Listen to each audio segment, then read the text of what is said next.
Okay, we'll get started. I stop the screen share. Okay, there we are. Hello and welcome, everyone. I'm Edwin Rutsch. I'm the director of the Empathy Center located in Santa Barbara, California. And you can see the location of the center here behind me.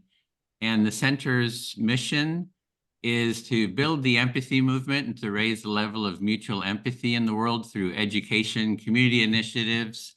And I'd like to welcome you to this 4-day empathy summit devoted to books about empathy, organized by the Empathy Center and co-hosted by Anita Nowak, sitting next to me here, and myself.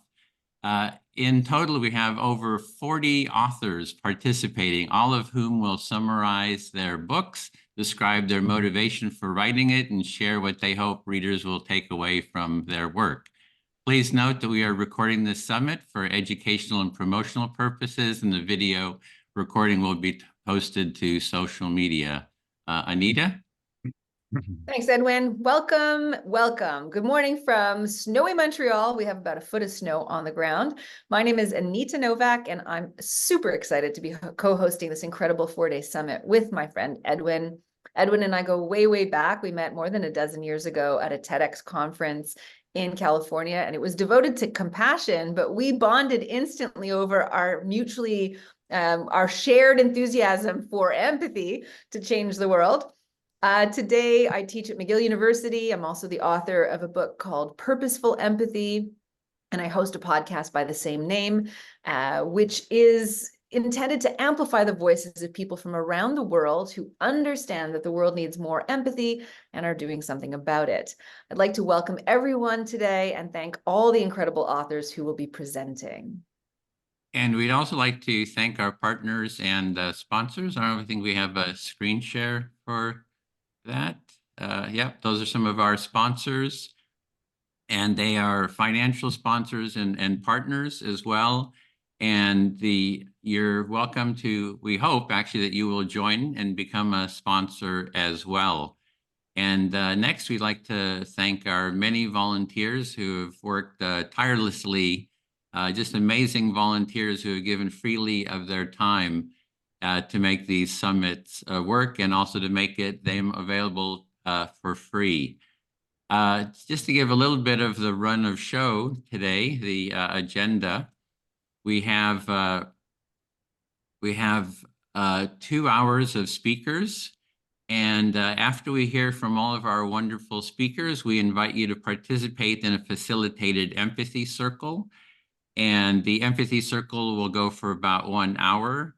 And when you think of processes or movements like the mindfulness movement or the compassion movement, for example, you think of meditation as the core practice. And for the empathy circle, I think it's actually active listening, and especially the empathy circle, which is mutual active listening. And so we hope that you'll stay and the authors will stay as well, so you have a chance to actually have a deep and intimate, and we actually had tears in the last in some of the last circles. So they can be very moving, and it's a chance for you not just to listen, but also to be a participant in a discussion. So, and the event will end at about 11:30, well, ending a little bit earlier today, and that's about 2:30 Eastern time, that's 11:30 Pacific. So, Anita? Super. So here's how the next couple of hours will unfold. I will introduce each speaker for the first hour, and Edwin will introduce them for the second hour. And each speaker will have 9 minutes to present, or 10 minutes in total to present, addressing these 3 questions. What is their book about? What motivated them to write it? And what do they hope readers will take away from it? And by all means, throughout their presentation, feel free to ask questions or make comments in the chat. So this is truly interactive, and feel free right now to actually share what motivates you to come to today's Empathy Summit in the first place. At the 9-minute mark, we'll be sort of giving a 1-minute notice to all of our speakers and call the time at 10 minutes. And that's because we have a really robust speakers list, and we want to respect the schedule so that everybody gets the same amount of time. I also want to mention that you'll have the opportunity to win free books after the summit that have been generously donated by the authors. Some have donated hard copies, others audiobooks and ebooks. And the only way that you can qualify to receive these free books is to fill out the feedback form, which has been posted to the group chat. And without further ado, it gives me incredible pleasure to welcome Dr. William Miller to the summit. He is an emeritus distinguished professor of psychology and psychiatry at the University of New Mexico. He's also the co-creator of motivational interviewing, and he's the author of Listening Well, the Art of Empathetic Understanding. Please welcome Professor William Miller. Over to you. Thank you, Anita. Just what an amazing array of books we have in this series too. It's encouraging that empathy seems to be having a comeback.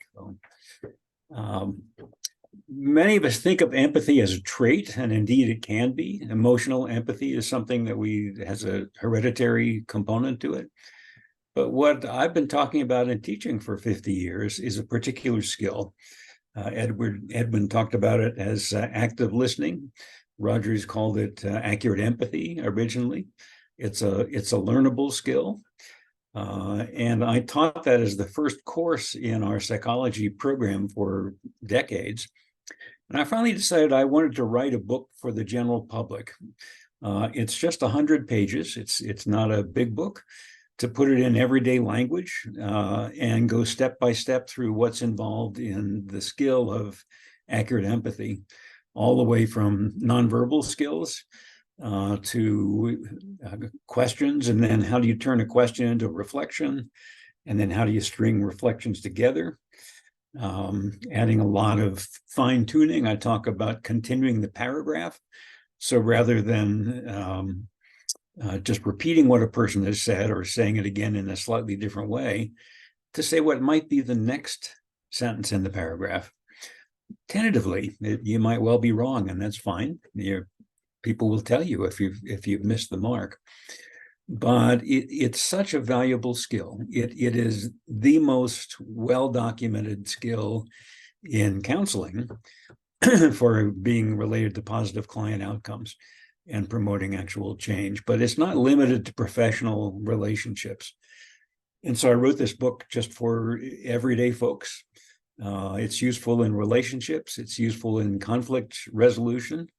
As I said, it is something that you can learn with practice.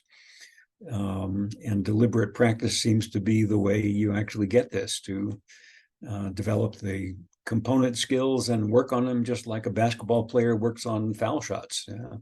There are pieces of this that you can get better at over time and putting them together. This became a core skill in person-centered counseling and client-centered therapy and patient-centered medicine.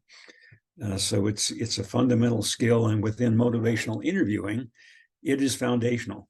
You really can't learn the rest of motivational interviewing until you're fairly comfortable with being able to offer active listening or reflective listening or accurate empathy to people. So it's just a good foundation. You're unlikely to hurt anybody with this skill, but it's a foundation on which you can build lots of other communication skills. So I don't have a lot more to say about the book than that. I acknowledge my indebtedness to Carl Rogers for his foundational work on this in the 1940s, 50s, and 60s. And really what I've been writing about is essentially trying to put Rogers into the hands of everyday people. So thank you for this time. Could I ask a question as a follow-up? Have you had any feedback from people who have read the book or have deployed the exercises or the learnings from your book that we could share?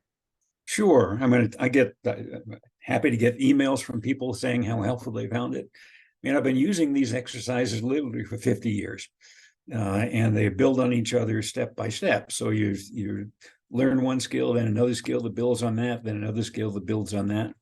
And it works really well. But I've been happy to get feedback from people who have read the book and found that they could begin to put it into practice. So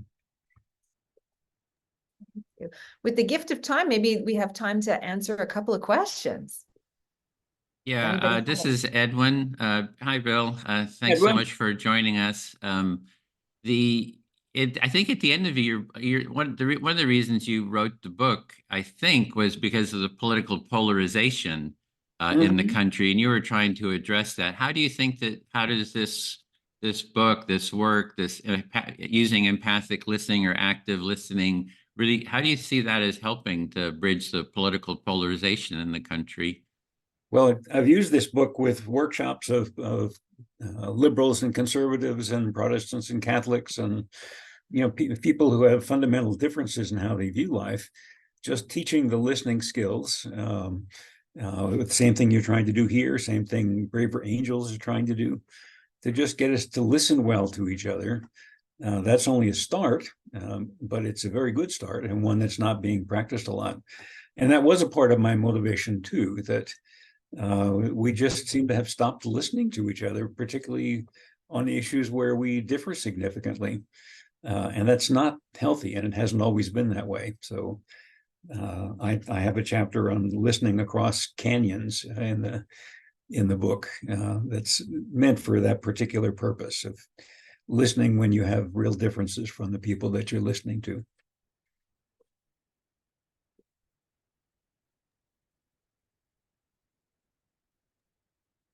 Just for practice, I invited 7 friends and colleagues who I was pretty sure were very different from my own views politically, just to give me practice. And what surprised me was I found it was relatively easy once I put on my listening hat. Say, oh, that's what I'm supposed to be doing. I'm not supposed to be scoring points or disagreeing or debating. I know how to do this. And so this is a skill you can use in that situation. Again, it's just a first step. You need to do more beyond that to develop collaborations and so on. But it's a very good first step. Yeah, I have to agree with you there with it being a first step. That's what the empathy circle that we're going to be doing later in the day is using that active listening or that accurate empathy. And I find it is the foundational core practice, I would say, for the empathy movement. It's like, and Yes. then with the empathy circle, it's a container and a structure for learning and practicing it in a simple way. So I'm really trying to get the word out, about the active listening. I loved your book. In terms of practicality, it's just very practical. And that's how you learn it, by practicing it. So I really appreciate what you're doing. You're muted, Anita. Thank you so, so much. I'm so grateful that you could participate in this summit. I'm going to have the joy and pleasure of introducing our next speaker and author, whose name is Minter Dial. He is a professional speaker, a filmmaker, an author, and podcaster who seeks to foster meaningful conversations and connections and elevate the debate. He's the author of Heartificial Empathy, Putting Heart into Business and Artificial Intelligence. Please welcome Minter to this summit. Well. Good morning, good afternoon, wherever you may be around the world. Anita, Edwin, thanks for putting this on. Great pleasure to be in amongst such an auspicious group of authors today. So I want to take you back to a day in my life, December 10, 2017. So that's now 6 years ago. And it was a Sunday morning. And I received a telephone call very early from a dear friend of mine, and also the brother of my best friend, saying that my best friend had just killed himself. And that shook me to the core. I had spent the last 6 weeks with Philippe and had to leave back to London.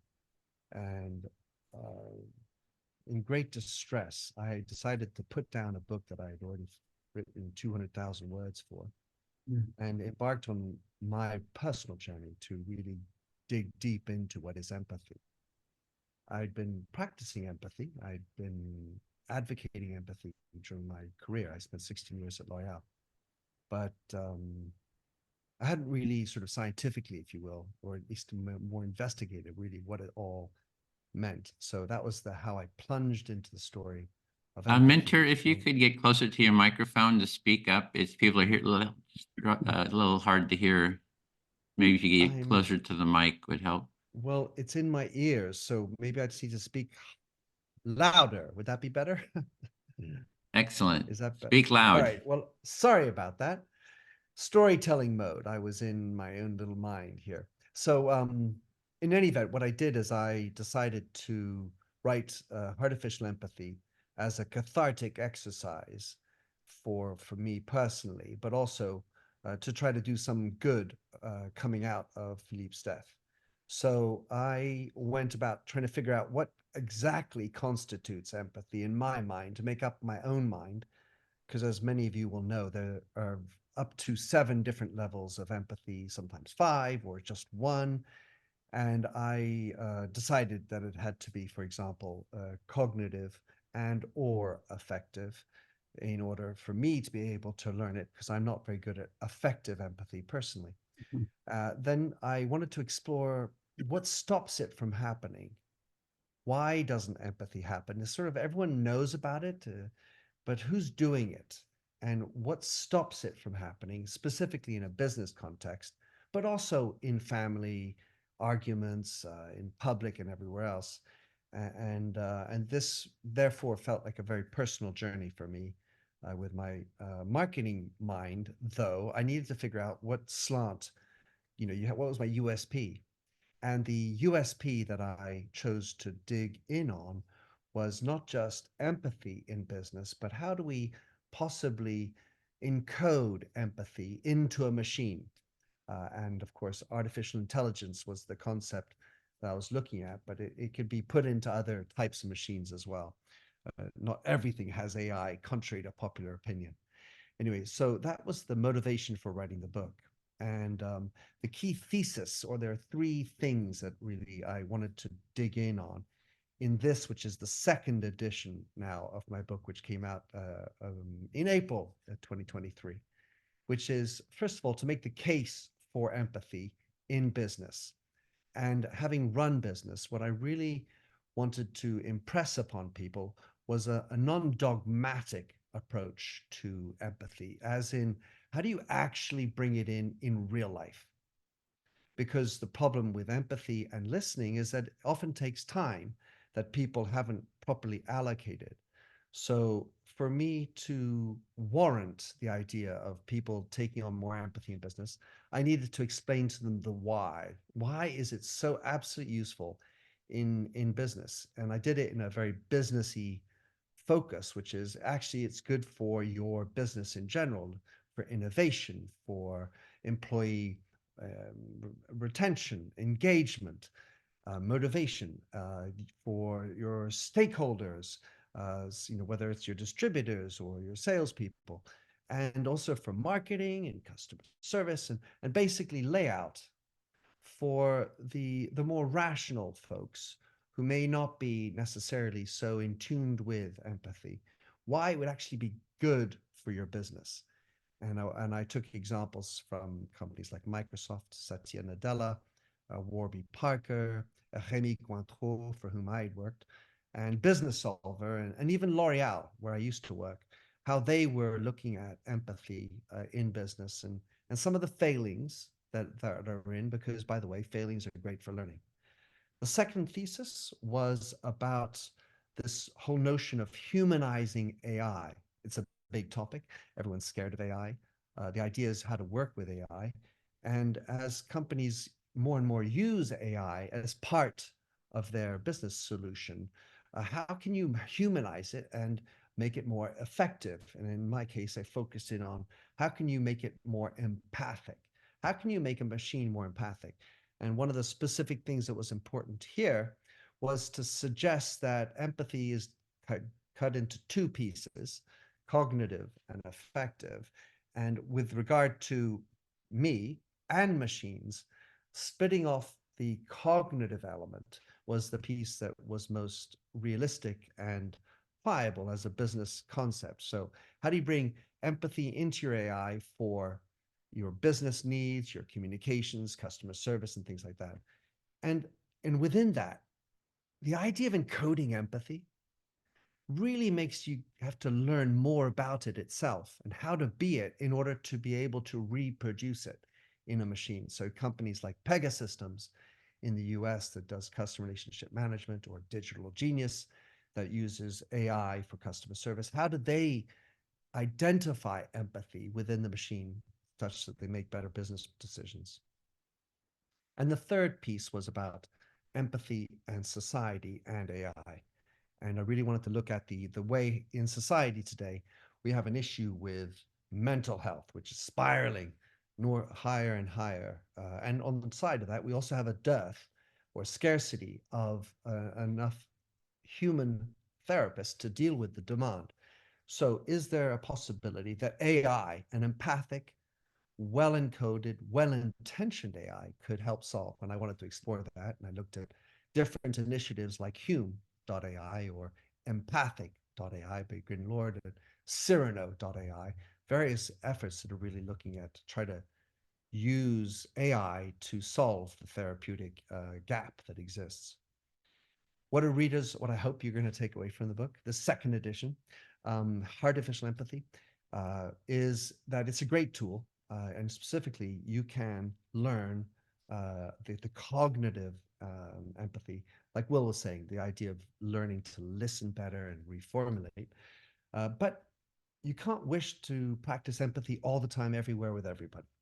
And I think that's my pragmatism that rules in.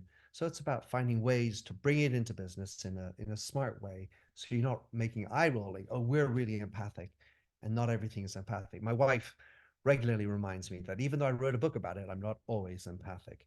But that's okay. We're not perfect beings.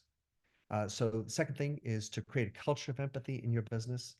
It should be inside out. You need to start from the inside, and that starts with you, self-empathy, your team, your internal company, and then think about the externalization of that empathy towards your external stakeholders and clients. And the last thing is, when you're looking to develop a more empathic type of CRM or chatbot or AI, what needs to happen? And if that's something of interest to you in your business, I dissect the things like the data learning set, the ability to tag and code empathic actions so that your machine can learn better and better and make better empathic decisions and help you to drive your business. And in the end of the day, we are all imperfect beings. So have some self-love. I send you great wishes for that for you, and learn that we from our mistakes, because none of us is perfect. That's my message. Thank you very much for your time. Thanks, Minter. I noticed that Rob commented, we are all works in progress, right? We are all works in progress. I welcome anyone to ask Minter a question, either by putting it in the chat box or unmuting. Edwin, did you have a question? Yeah, what are you working on now, Minter? And what are you doing now with around empathy, let's say? Well, everything has to have empathy in it, Edwin. So what I'm actually specifically working on right now is a book on conversation, how to have more profound, meaningful conversations.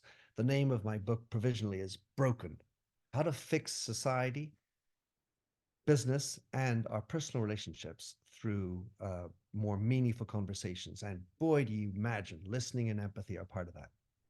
And you've also talked about using empathy circles with CEOs and so forth. Do you want to say a few words about that? Can I give a little plug for the power of the empathy circle? Yeah, I maybe have done 100 of them maybe now. And I get these groups and typically CEOs. And I had 2 that had CEOs from 1 to 100 billion type sizes. So big ass CEOs, sorry for my French.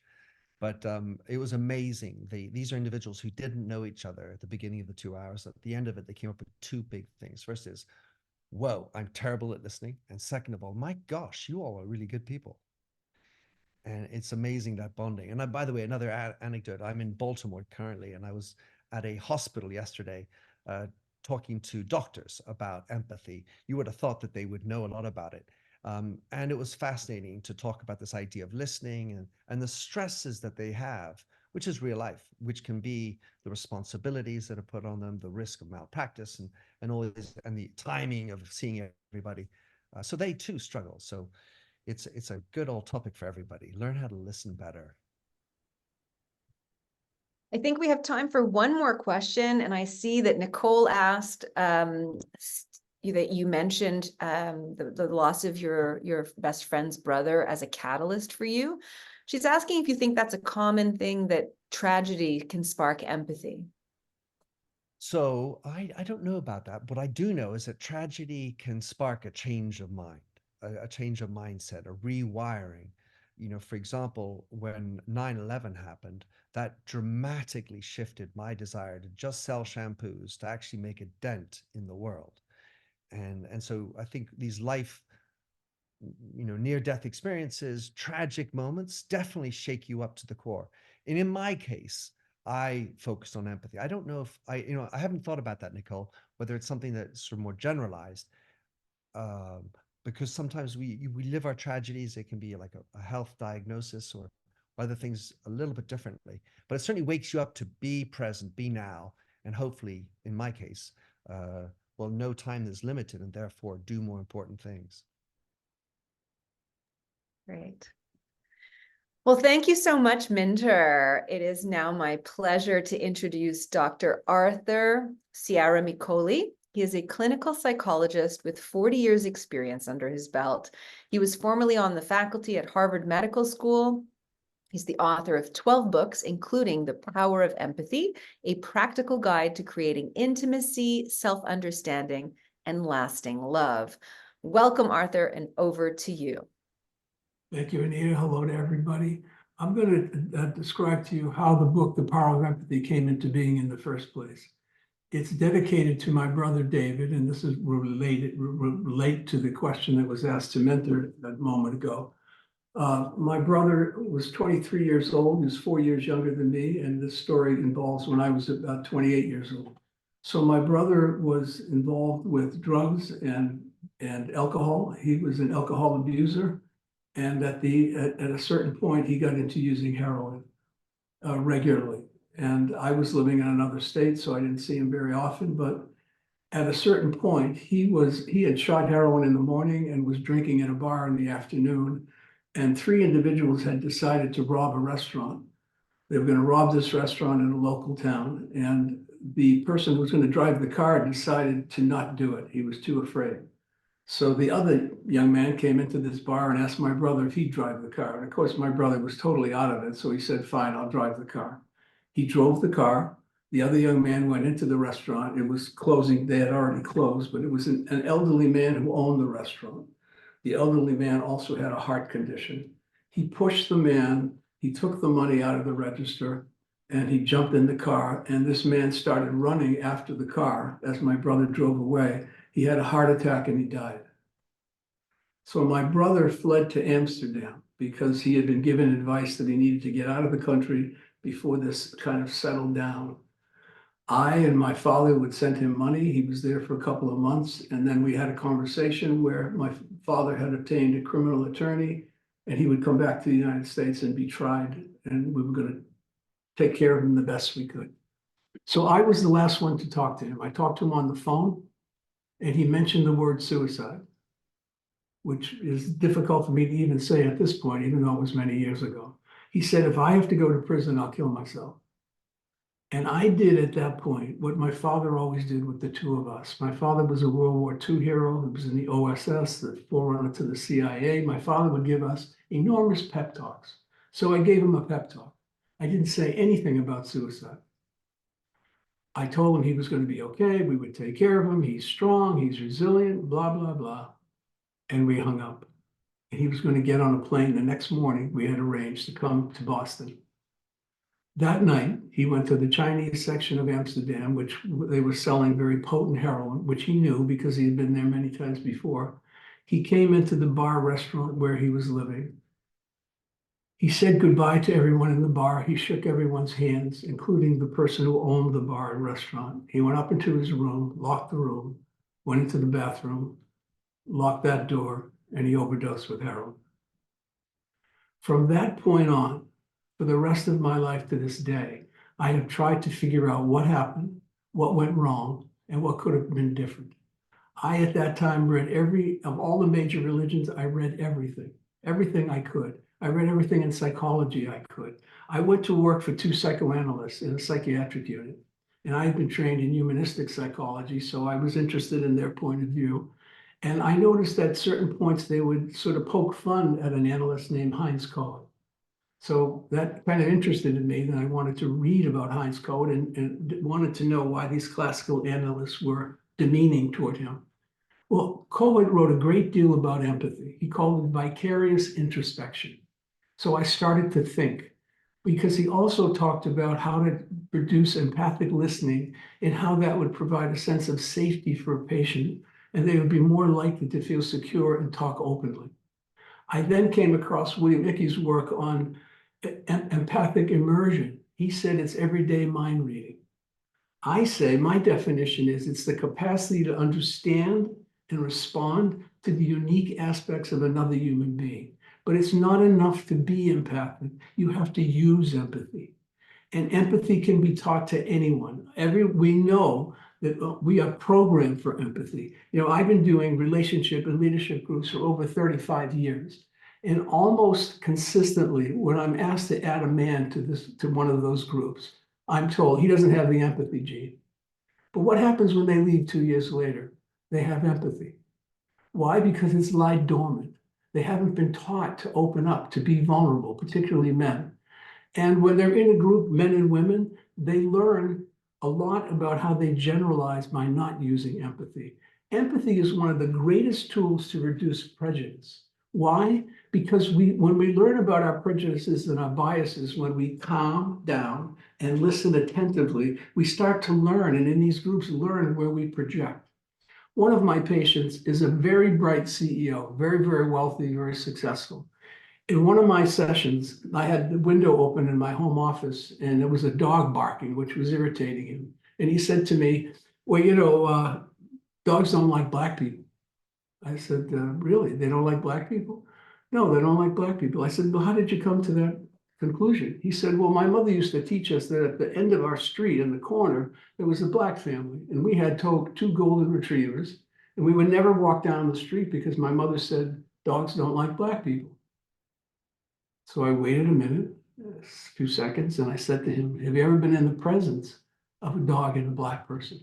And he said, no. And he said, now you're trying to make me feel foolish. I said, I'm not trying to make you feel foolish. I'm trying to ascertain the facts. This is what empathy is. Empathy slows us down, calms us, so we can look objectively at the way we think and perceive. He realized that he had never been in the presence of a black person and a dog, and he asked me if I ever had been. I said, I have a black uncle who we call the dog whisperer. He trains all our dogs. And we went on to have many, many more conversations about his biases and his prejudices. What Cohen didn't know back then, and what I didn't know back then, but what I noticed, when I was able to listen empathically to another person, something was happening inside me and something was happening inside them. Now we know what was happening. Oxytocin was being released. That near miracle hormone that we know produces safety, security, trust. It reduces inflammation. It even is a key factor in weight gain because it reduces this obsessive cravings for food. I didn't know that back then. This book was published in 2000. It was just republished last year in China, which interests me more than anything because I'm so fascinated by the fact that the Chinese are interested in empathy at this point in our international climate. But we know that we can change brain chemistry by the way we listen and care. And in terms of Minter, what you said earlier, there's a multitude of studies in the corporate world that leaders who can produce oxytocin in their workers and their employees, they have higher profits than leaders who lead through aggression, who lead through fear, who lead through threatening. So what I would hope you would take away from my little talk and possibly this book is that I believe empathy is the most crucial capacity we have to live a healthy personal and professional life. It is everyday mind reading, as Ickey said. It's an assessment tool. It helps us look beyond the surface into the heart and soul of another human being. Who is this? Who is this person? We know when we slow down, and I always teach people in my groups to slow down, and that's when we learn about biases and prejudices. And I also teach them to slow down and listen. I'm sure with Edwin, your work, this happens in your empathy circles all the time. I quoted Edwin, I think, in the last 3 books I've written, and then in the one I'm writing right now, I do again, because there's no question that empathy circles produce oxytocin. How can it not be? There's a study that was released recently at the University of Haifa about Palestinians and Israeli kids. When you get them in a room and you slow them down and you make sure, as just the same technique as in an empathy circle, that they listen to each other, what happens? They start to realize this other person is a human being just like me. And their hate is diminished. Just like Edwin, you have talked about at rallies with Republicans and Democrats. It's critical when we can slow down and when we can teach our children and integrate this into our schools. I mean, my groups, because everything is Zoom now, all my practice is Zoom. So I have patients from all over the world. 1 minute. Not too far? Okay. Okay. No, So you I have 1 just, minute. You have 1 minute. okay. Just want to say the takeaway is expand your empathic range and encourage everyone that you know and care about to do the same. And it will produce a happier, more fulfilling life. Thank you. Wow, I'm truly moved by everything that you shared. And I feel like all of us who are participating on the Zoom call are also, I think, feeling the effects of oxytocin and serotonin thanks to your vulnerability. So thank you so, so much, Arthur. You're welcome. It now gives me great pleasure to introduce Dr. Helen Riess, who is an associate professor of psychiatry at Harvard Medical School. She's also the founder and CEO of a company called Empathetics. And she is also the director of the Empathy and Relational Program at Massachusetts General Hospital. Finally, she's the author of The Empathy Effect, 7 neuroscience-based keys for transforming the way we live, work, love, and connect across differences. Welcome, Helen, to this summit. Over to you. Thank you, Anita. It's such a pleasure to be here, and I want to thank you and Edwin for organizing. It's a massive effort to get us all together. So I'm going to begin with the why. Why did I write this book? I'll start with my background. Today's news stories and graphics about these war-torn countries and showing civilian deaths and also people fleeing for their lives is a story that I grew up with. My parents fled their homes in what was then Yugoslavia.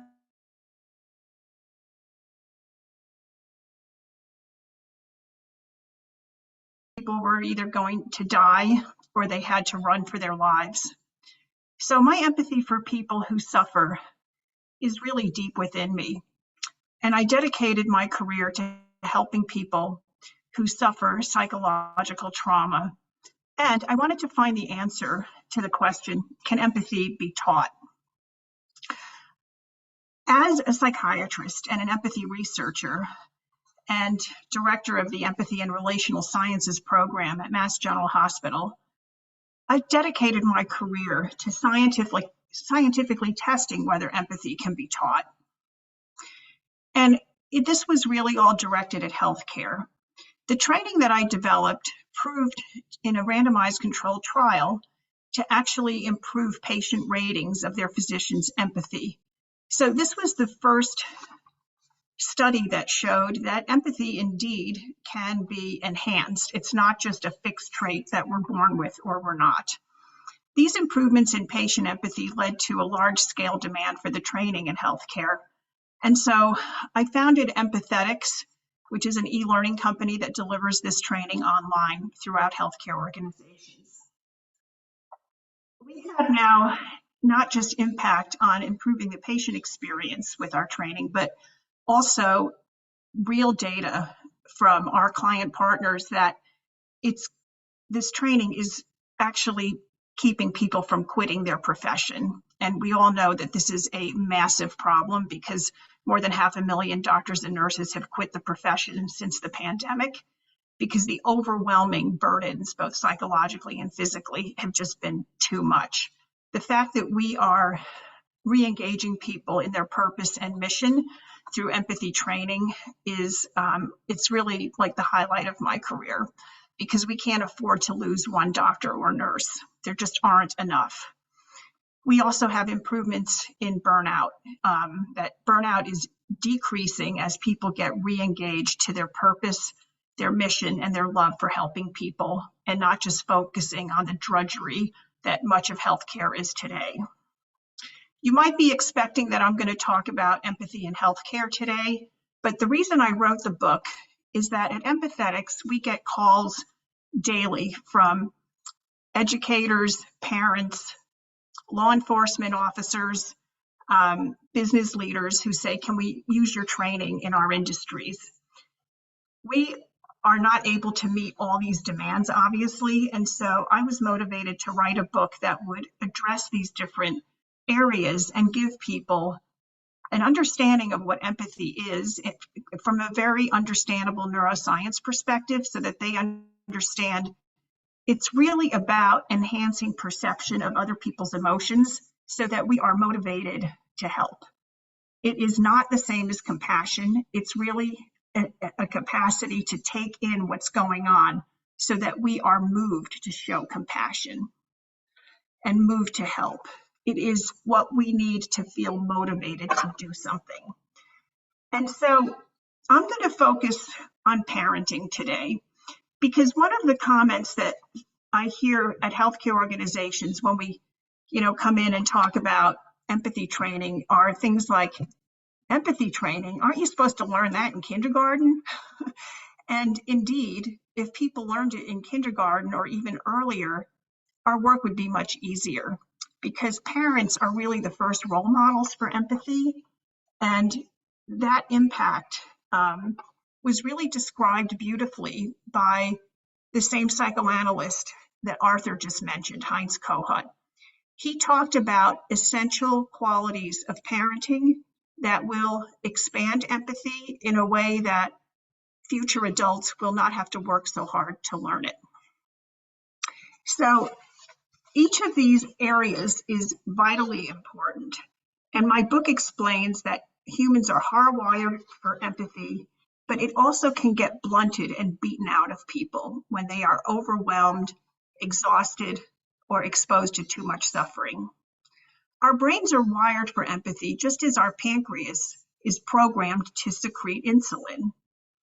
When everything's working well, we have no problems. But when hereditary or environmental factors interfere with the production of insulin, people suffer.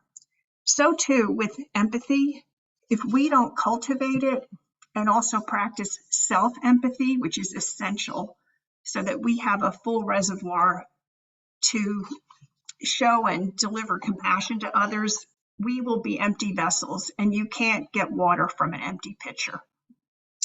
Today, I hope what our listeners will take away is the critical role of empathy in childhood, when this capacity can really be expanded. And there are 4 things that I'll focus on today that will help both parents and teachers help to expand empathy in their homes and in their classrooms. The first is to be a role model for empathy yourself. Kohut talked about the importance of children being able to idealize their parents and other important figures in their lives, because they are witnessing behaviors that make them feel good. When parents model taking care of others and being interested in others' perspectives, that is a huge lesson for children. For example, if a child says when he comes home from school crying, "I hate my best friend, he's so mean," empathy would naturally have us tune in to why our child is so upset with their friend. But to all of a sudden hate your best friend, we're curious, what happened? He stole my toy, he took my book, and he ran off and he wouldn't come back. So that might be the end of the story, but to teach empathy, we have an opportunity to teach perspective taking. What do you think could be going on with your best friend? What's going on at Johnny's house? Like, he's never acted like this before. And then you might find out, like, Johnny's father's in the hospital, and you hear a backstory that helps your child understand that it's not just the manifest experience, but there's a backstory to just about everything. So being that role model teaches things that are so powerful that are harder to teach later. The second one is to mirror children's joy and confidence in themselves as they learn to walk, talk, play with others, draw, paint, or build things. Cement their joy by acknowledging what they are proud of. The worst thing that can happen is for a child to be proud of something they did or made and to have a parent too busy looking in their phone or not looking up to say, that is fantastic. I love the colors you picked when you drew that airplane. So many of my own patients are suffering because the parent wouldn't turn around from washing dishes to even look at what they drew. And so mirroring their joy cements confidence in their own goodness and their own capability, so that when they grow up, they don't have to put other people down to feel good. The third is to be mindful of their friends and to remember that twinship is something that everyone longs for, to find that person who's like them so that they know that their experience is both understandable and shareable. So we want to encourage children to be with friends who make them feel vital, alive, and joyful. The fourth is setting boundaries. Empathy does not mean satisfying every demand. And I'll quickly thank my niece, Krista, who I think might be on this call, who's a parent of 2 young girls, who had to show them that it's important to be nice always until somebody crosses your boundaries. They were traveling and 2 foreign people were following them and saying how cute the kids were and really started to harass. And my niece had to use some harsh words to get them to back off. And her daughter said, "Mommy, I never heard you talk like that." And it was a lesson to say, it's important to be nice, but when people are crossing your boundaries and not respecting them, it's important to be firm, and sometimes we have to be harsh. So I'm going to leave our talk on empathy with the need to also teach boundaries and preservation so that we learn the difference between just thinking it's being nice all the time to also taking good care of ourselves. And I want to thank you again for inviting me. Thank you so much, Helen. Oh my gosh, such great takeaways. We all adore your work, and we're thrilled that you could participate today. Thank you. It is now my pleasure to welcome Dr. Terri Givens to the summit. She is a professor of political science at McGill University and has held a variety of senior positions in higher education across her career. She's a sought-after speaker and consultant, especially on leadership, diversity, and inclusion. And she is the author of Radical Empathy, Finding a Path to Bridging Racial Divides. Welcome to the summit, Terri, and over to you. Thank you so much. And let me know if you can see my screen okay. Let's see, I have to hit share. Okay. So thanks so much for having me. And, it is such a thrill for me to come right after Helen Riess, whose work was so influential to mine. So thank you, Helen, for all that you do. But my work really focuses on my personal story, initially at least. And then I as a researcher, I branch out into looking at various aspects of how empathy can help us bridge not only racial divides, but many different kinds of divides. So I want to start off with my story, because that's what really motivated me to write this book. And as you can see, on the left, we have my family. And the baby is me. This was 1964 when I was a newborn, and the youngest of 7 children. My father was in the military. And, this was an interesting time to be born and to grow up, because, of course, in 1964, you had the passage of Civil Rights Acts, Immigration Acts, that really changed the nature of the country. And I really wanted to try to understand my own family history in the context of that broader history, but also understand how I was raised with bias. It was interesting to hear others talk about, focusing on yourself and vulnerability. And I model vulnerability all throughout my book, and it feeds into my classroom teaching and so on. And I think as I will say, vulnerability is one of the most important things that we can do to not only understand our own biases, but also to help develop empathy for ourselves. And so my parents, they were part of the Great Migration, leaving the South, going to the North and the West. My mom, they both ended up in Los Angeles. And when they met, and for me, that was a very interesting thing to think about in the context of books like Isabel Wilkerson's The Warmth of Other Suns, and to understand that my parents had made these choices about where to live. I grew up in Spokane, Washington, which is a place that is, at the time especially, was less than 1% Black, but they made those choices to raise us in that place because they knew we would have better opportunities.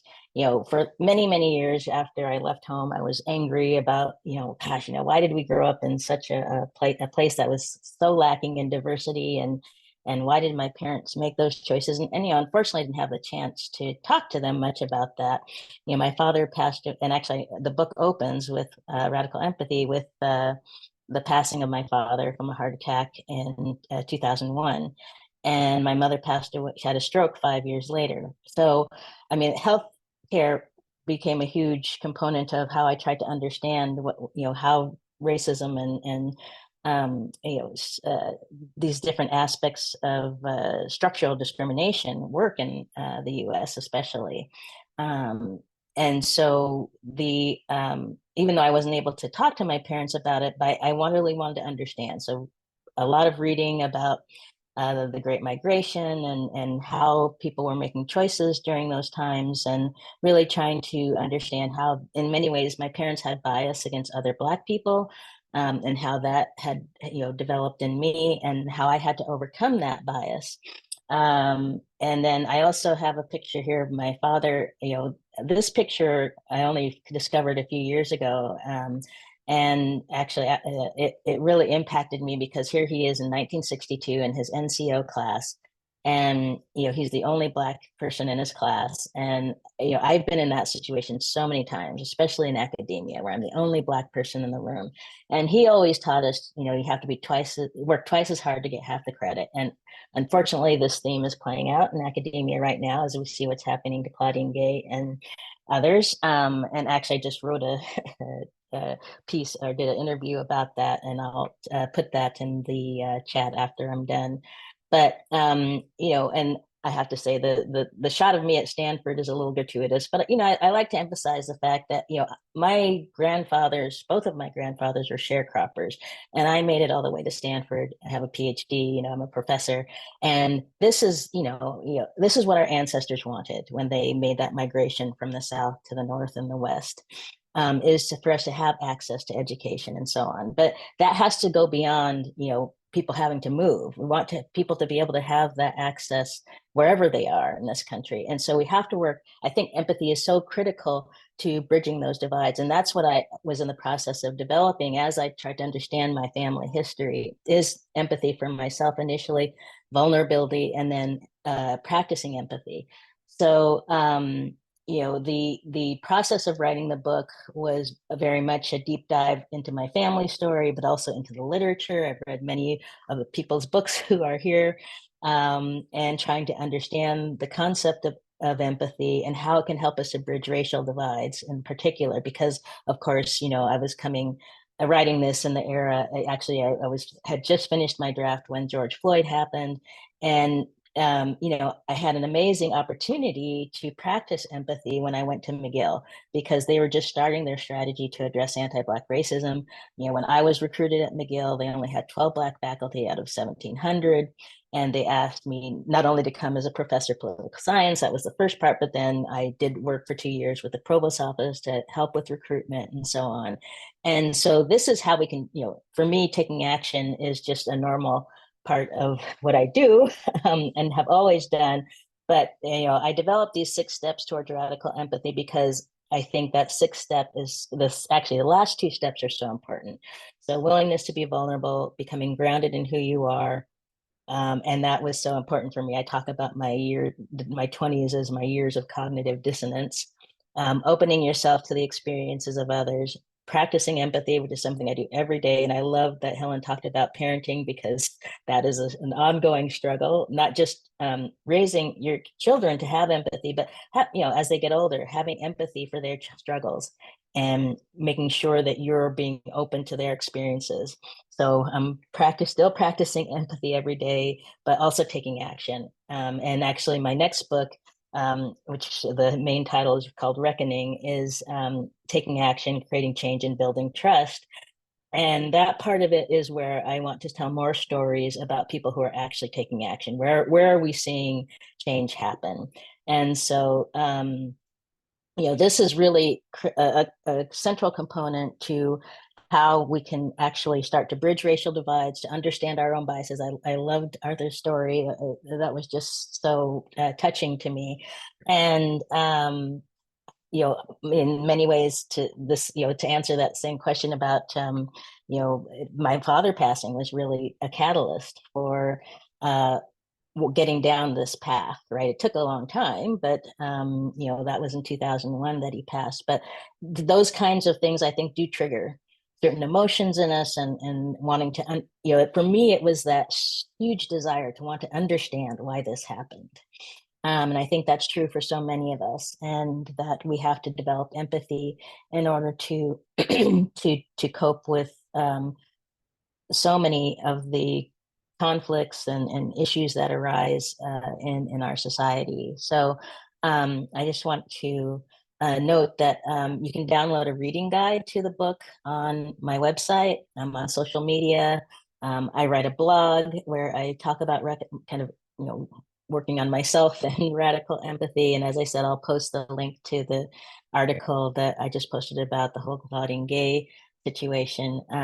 But this has been an amazing opportunity, and I'm going to stop the share here and come back to the screen. And I hope that, that people understand that we have to start, I guess others have already said, we have to start working on ourselves first, because it's hard to understand others and have empathy for others if you don't have empathy for yourself. So I think I'm getting close to time, Anita, and you're about to say the 1 minute. Thank you so much, Terri. I certainly can speak on behalf of McGill as an alum and as somebody who teaches, that we're grateful to have you, in our community. Thank you so much for your presentation. It's hard to believe we have completed our first hour of authors. Time has flown by, and I'm now thrilled to pass the baton over to Edwin to introduce our second hour of authors. Thank you so much, everyone. Yeah, thank you, Anita. Yes, time has gone so quickly. It's been so fascinating. Thank you to all the first hour speaker. And we have one more hour of speakers coming right up. And our next speaker is Michael Tennant. And Michael is an entrepreneur and a keynote speaker, and he's also the author of The Power of Empathy, a 30-day path to personal growth and social change. So the floor is yours, Michael. Thank you. Yeah, thank you, Edwin. Thank you, Anita. And thank you, everyone here. So many of you have referenced your work in my book, and I just feel incredibly privileged to be here in a cohort with you all. I'm blown away. I'm Michael Tennant, as Edwin said. I'm the founder and CEO of Curiosity Lab. We are a purpose-driven venture studio and consultancy. My background, I'm a brand strategist. I'm also a keynote speaker and first-time author. Prior to Curiosity Lab, I led brand strategy and marketing at places like Weiss and MTV, and for brands like Coca-Cola and Procter & Gamble. My mission is to make practicing empathy mainstream. So before writing The Power of Empathy, I created a conversation game called Actually Curious. And it essentially gamifies trust building and learning how to have difficult but necessary conversations.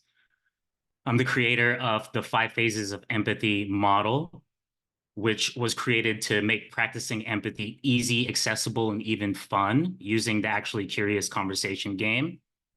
And I'm the creator of the valuesexercise.com, where you can access and assess your values and your purpose statement within 20 minutes.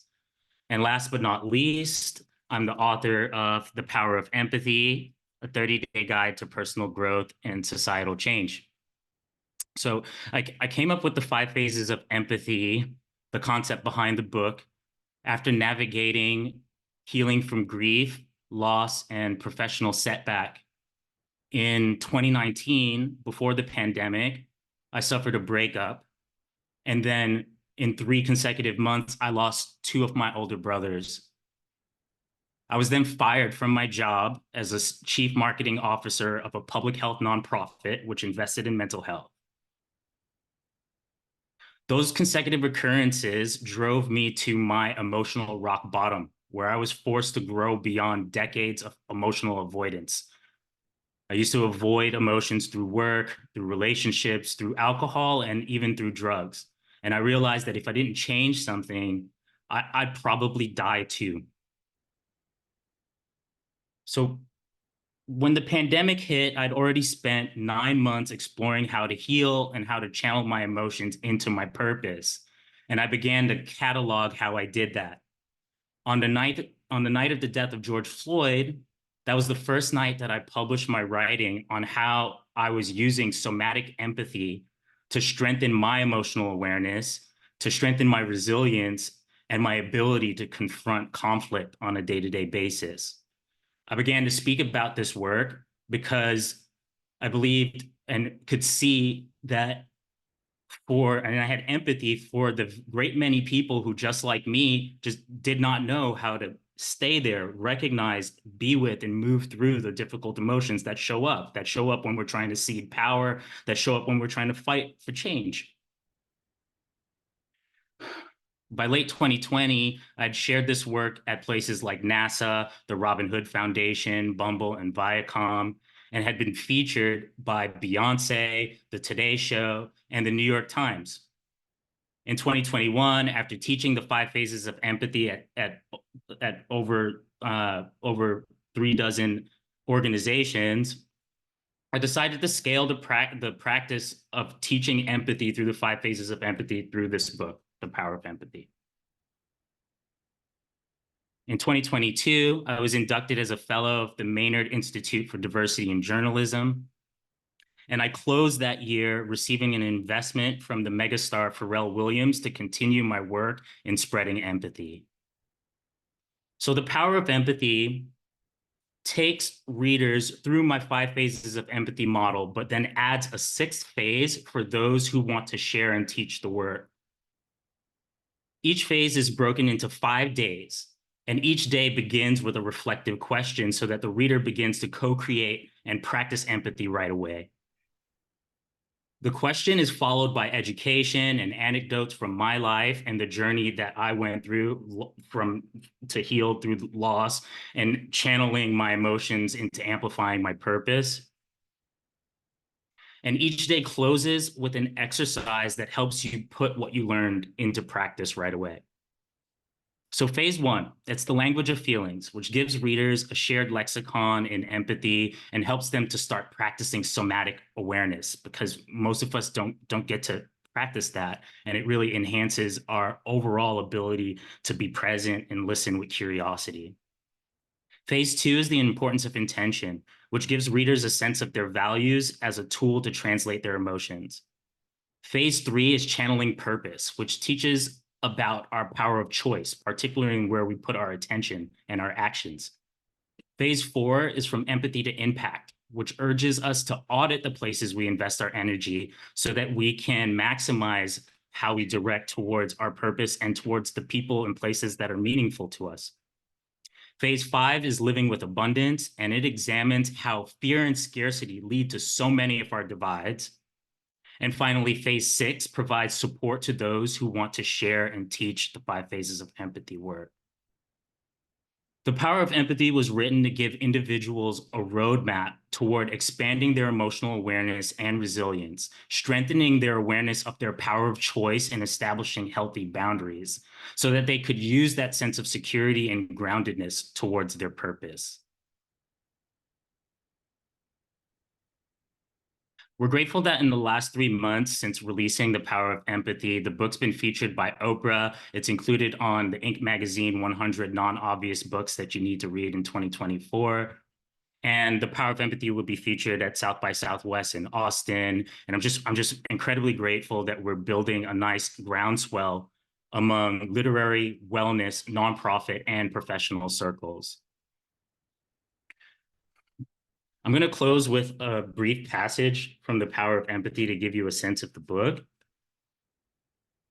And I chose this passage because it really gives a sense on how to connect from inner work out to creating impact in the organizations that matter to us. Where in your life do you, so this is from day 24, which is in the fifth phase, and the day is called Strategic Applications. Where in your life do you want to apply more empathy? A byproduct of abundance is generosity. The more you use your tools of empathy, the more you will see your capacity for generosity grow. Up until this point, our practice in strengthening empathy has been focused on the self and on attuning ourselves to how our interpersonal relationships make us feel, including our families, our romantic partners, our colleagues, and our peers in our community. We learned how empathy for self can lead to more intentional and impactful relationships. You'll also begin to notice the generosity present in the people, organization, and activities that you are engaged with.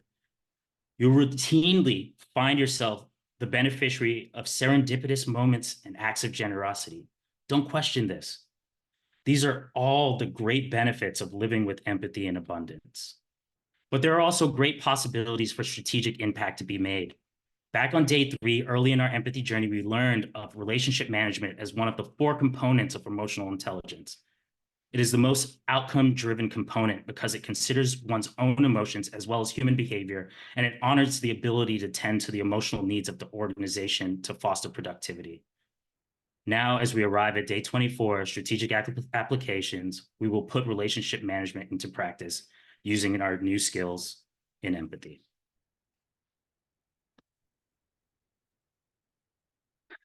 Okay, thank you, Michael. I'm about at time. And yeah, that was it. Get the time very well. Just you have almost 30 seconds left.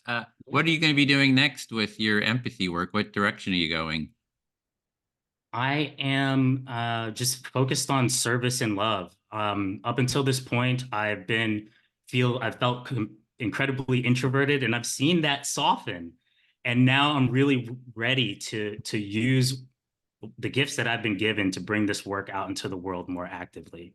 So I would just love to share in chat a link to where you can stay in touch with me. And yeah, I'm grateful and thank you. I can't wait to hear. We also put a bunch of links to all your different connections. So thank you so much, Michael. And we have our next speaker coming up, Elizabeth Segal. And Elizabeth is a emeritus professor at the School of Social Work at Arizona State University and is a social policy analyst with a background in professional work. And her research is centering on social empathy. And she's also the author of several books on empathy, including Social Empathy, The Art of Understanding Others and Assessing Empathy. And you're muted if you want to unmute, and the floor is yours, Elizabeth. Thank you. Thank you very much. Thanks, Edwin. It's great to be here. Good morning to everyone. Some of you might be moving into afternoon. The book that I'm talking about today, Social Empathy, was written to apply empathic abilities or empathic insights in order to encourage the building of public policies that were more responsive to the lived experiences of people, particularly the people and groups for whom those policies were designed. I'm going to talk a little bit about why I wrote the book based on my policy work, but I just wanted to add first that when I started exploring this based on my research and teaching on public policy, even though I'm a trained social worker, I realized I was deficient in understanding interpersonal empathy as opposed to social empathy. Then interpersonal empathy is that empathic insight in relating one-on-one or in a small group. And it took me on a complete side route when I started looking at empathy for quite a few years to learn in depth about the cognitive neuroscience research that had just emerged in the early 2000s and taught me a lot about from a clinical and a physical science perspective of empathy. So that's where I did not start with the idea of social empathy, but I realized I had to do that. So there's, as Edwin mentioned, there's other books, and my book, Assessing Empathy, is much more academically oriented and includes instruments that, with a team, I developed to measure empathy. So that was sort of the background, but what drove me there, and in essence to write both this book, Social Empathy and Assessing Empathy, was that teaching public policy for years and working with social workers in what we call macro practice,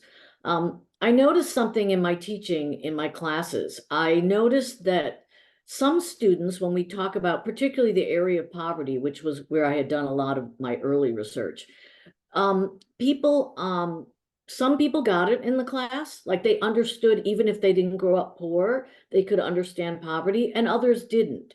And those who didn't, it wasn't because they weren't necessarily empathic on an interpersonal level. They definitely, I mean, I realize these are great students, and I've been blessed with hundreds of great students in my career.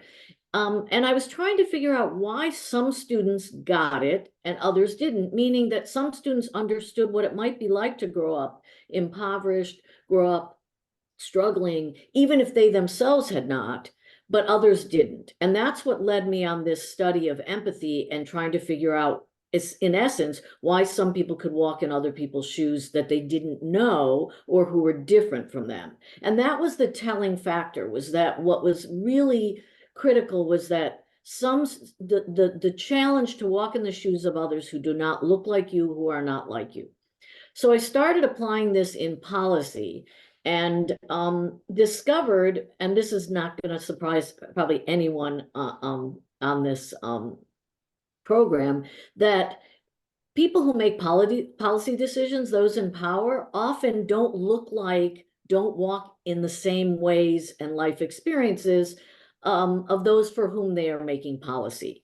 This was particularly evident in some research I did years ago when there was this big move called welfare reform, which was essentially how to rearrange, is a nice way to put it, but how to change public policy for particularly poor women and children who were the major recipients of welfare.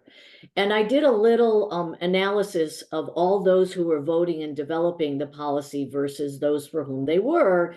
And it was obvious that we were talking about a group of lawmakers who were older, primarily male, who were far more educated and were white, making policies for people who were very different from them, who were primarily young, women, had children, and had not benefited from higher education to the extent that they had. And so they were talking about completely different worlds, and you could see it in their expression of how they analyzed policy and what the policy became. And so that, coupled with my teaching, is what really drove me to write the book Social Empathy. I didn't even start with the concept of social empathy initially because I didn't know what I was actually looking for and looking at. And it was my study of interpersonal empathy that led me to realize how critical it is for those, particularly people who are not experiencing that which those for whom they are making decisions, how important it is for them to understand. And so social empathy is it's definitely built on interpersonal empathy, but it consists of two extensive skills that build off of interpersonal empathy.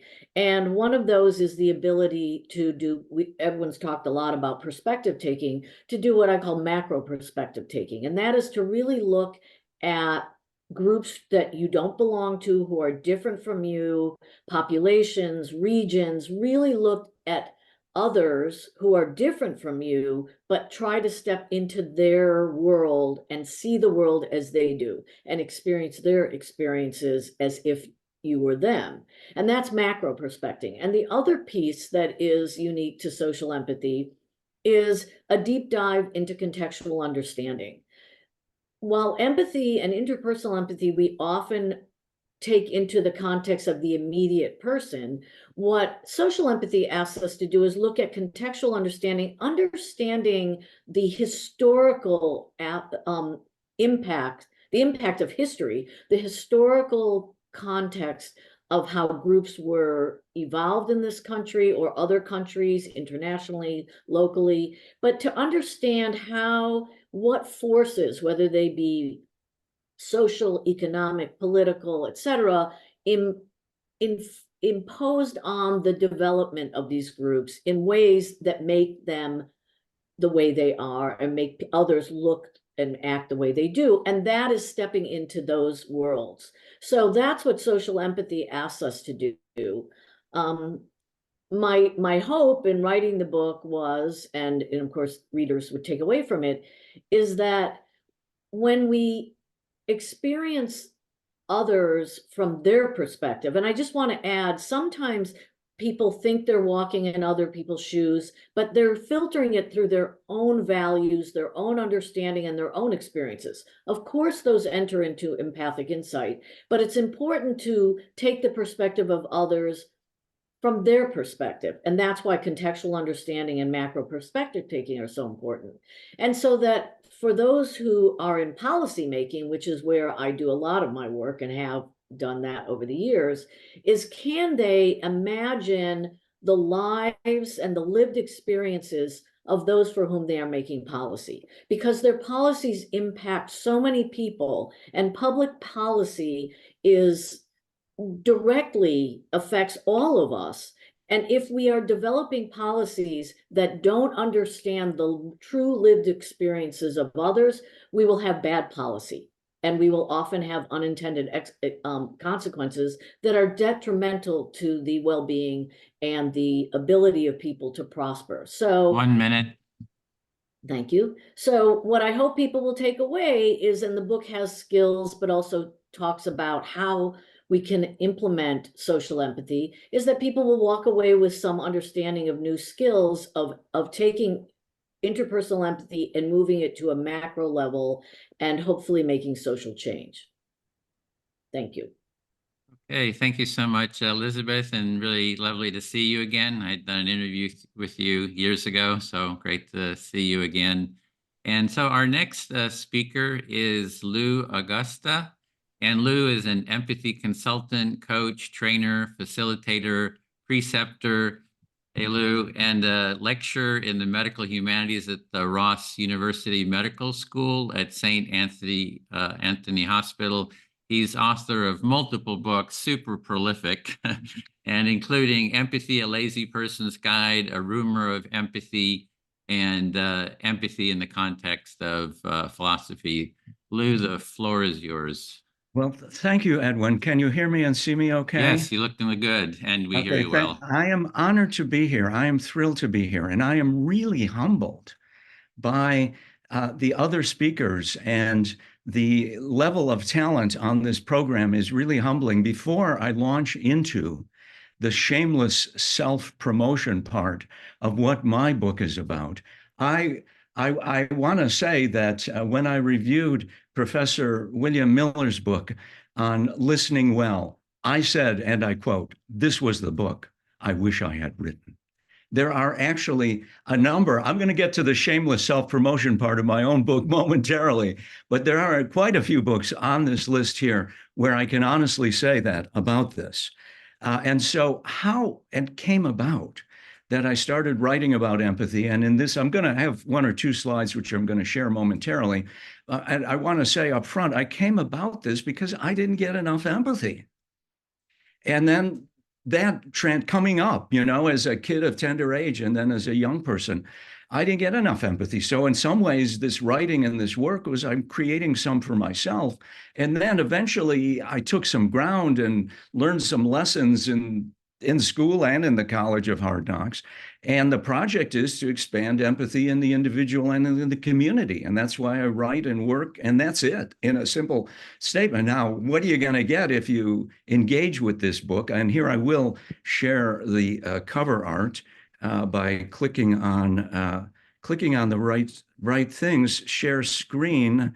Okay, so here's the cover art. I should play the slideshow now if I only knew how to do that. Play from start. Bingo. Here's the cover art. Empathy, a lazy person's guide. So listen, I'm an academic. I got a PhD in philosophy, and I wrote a dissertation in the philosophy department on empathy and interpretation. So my friends, and everything I published after that is highly academic and scholarly, and my friends and colleagues and people in my life said to me, Lou, this is all very good, but what about the rest of us? And could you put it in plain English? Well, yes. I mean, here is my attempt to do so. And here's the great thing about this book. And if I have to explain the joke, it's not funny, but I'm going to go anyway. It contains, and this is accurate, 24 full color illustrations by that talented artist, Alexandra, my wife. And there you can see, and this is a summary of the other sketches. And there you can see the professor with the cigar in the middle and a number of other things. And so it's a lighthearted look at empathy. So what you're going to get, what the takeaway, I'm going to try to forward this slide now. Okay, so we get a definition, a working definition of empathy, right? Define your terms up front. And there are 4 aspects of empathy: top-down empathy, which is more or less empathic understanding, take a walk in the other person's shoes. And as I believe Rob Volpe pointed out, be sure to take off your own shoes first before trying on the other person's, or you're going to get projection and not empathy. Now, obviously, that's easier said than done, but that requires a lot of practice and a lot of work. So you've got top-down empathy, you've got the bottom-up empathy, empathic receptivity, and that's where the work of Heinz Kohut comes in, vicarious introspection. I get a vicarious experience of your experience. Well, what is it like to have been there? It's not full immersion. I'm not flooded and overwhelmed by your experience, but I get a sense of what it's like, what you had to survive. And then finally, the breakthrough area, at least one of the breakthrough areas is in what am I doing now, right? I have to acknowledge I'm speaking. And so I have to acknowledge your empathy. You guys are creating the empathy in this conversation by listening. And so there is this aspect of, it's sometimes called rhetorical empathy, empathic responsiveness.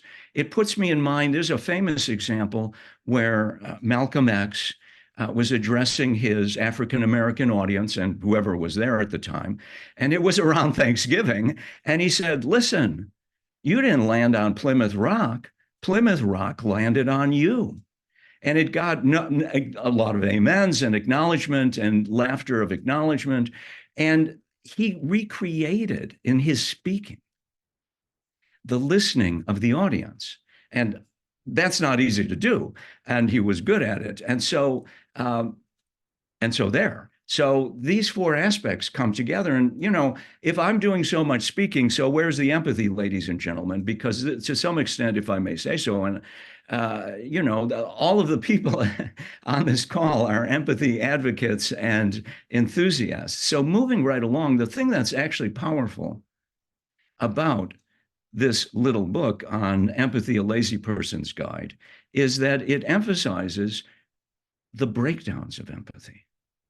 Empathy is powerful. It should never be underestimated. And guess what? I mean, it could go off the rails. It's a human skill, a human capacity, a human aspect.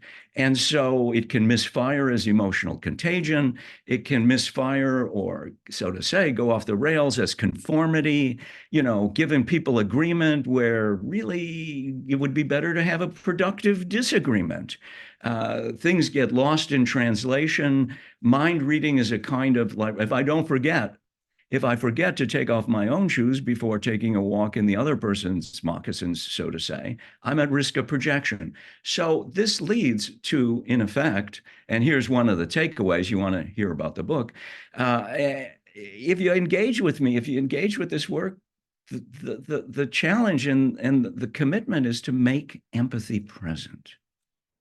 How do you make empathy present? And we've seen that in Dr. Ciaramicoli's presentation and Professor Miller's presentation and Michael Tennant's presentation. Terri Givens, Professor Givens does a nice job. Everybody's actually, in the ballpark here, right? A lot of contenders.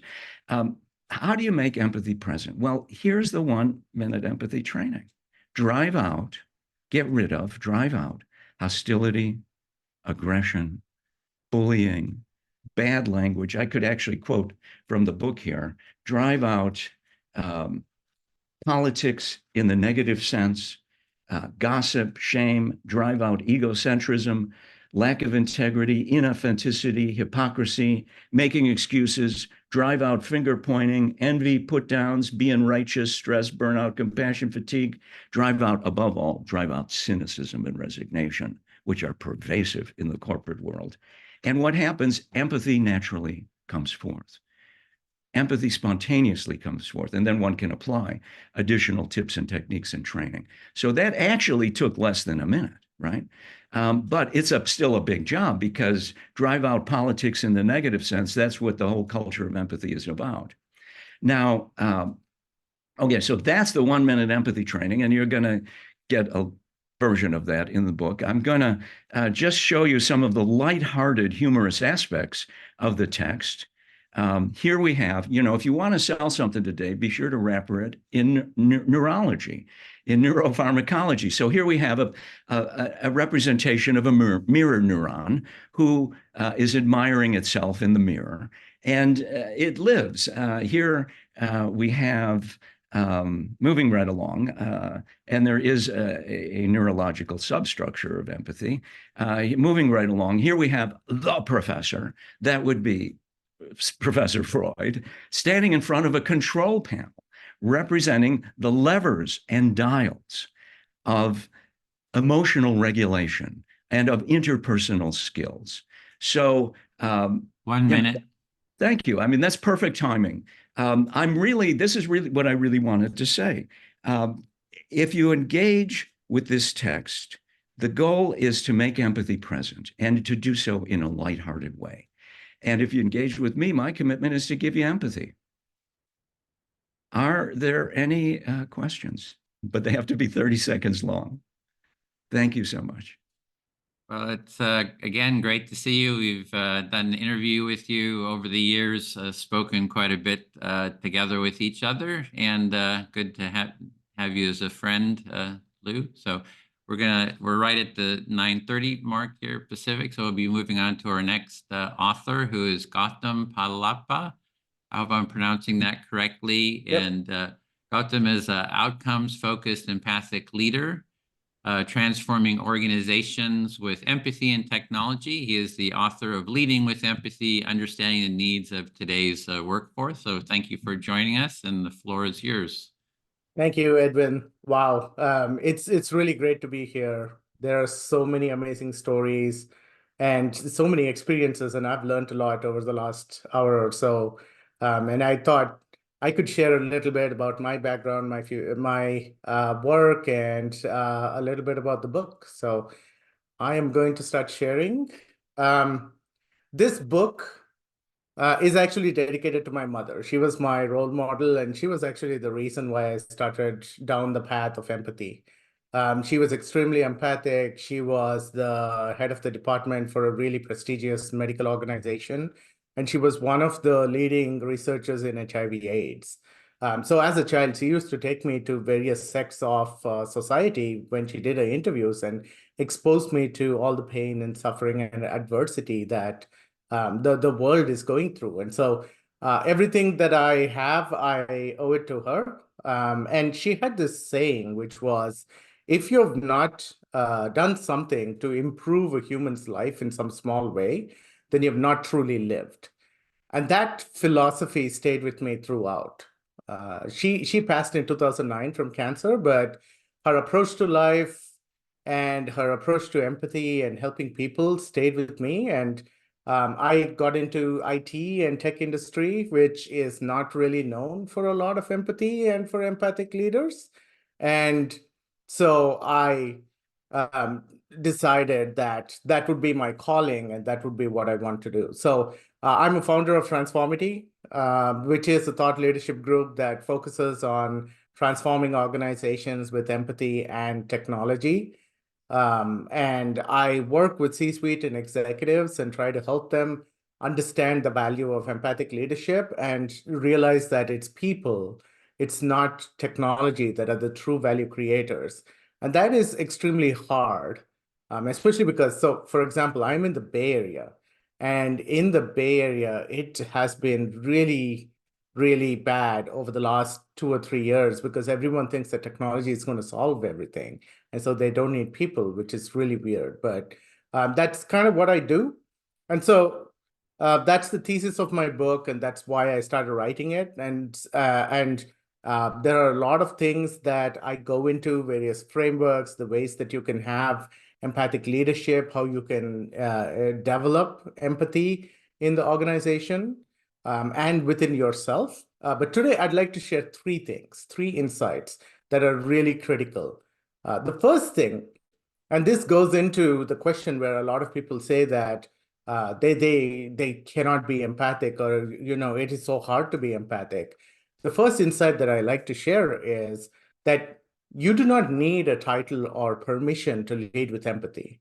And we saw this during the pandemic. We saw this where everyone stepped in and they were helping each other. Humanity really evolved in spite of adversity. That's something that I noted. Like, there were so many stories out here about death and suffering and pain, and I have a personal story around it. But empathy truly shines in the face of adversity.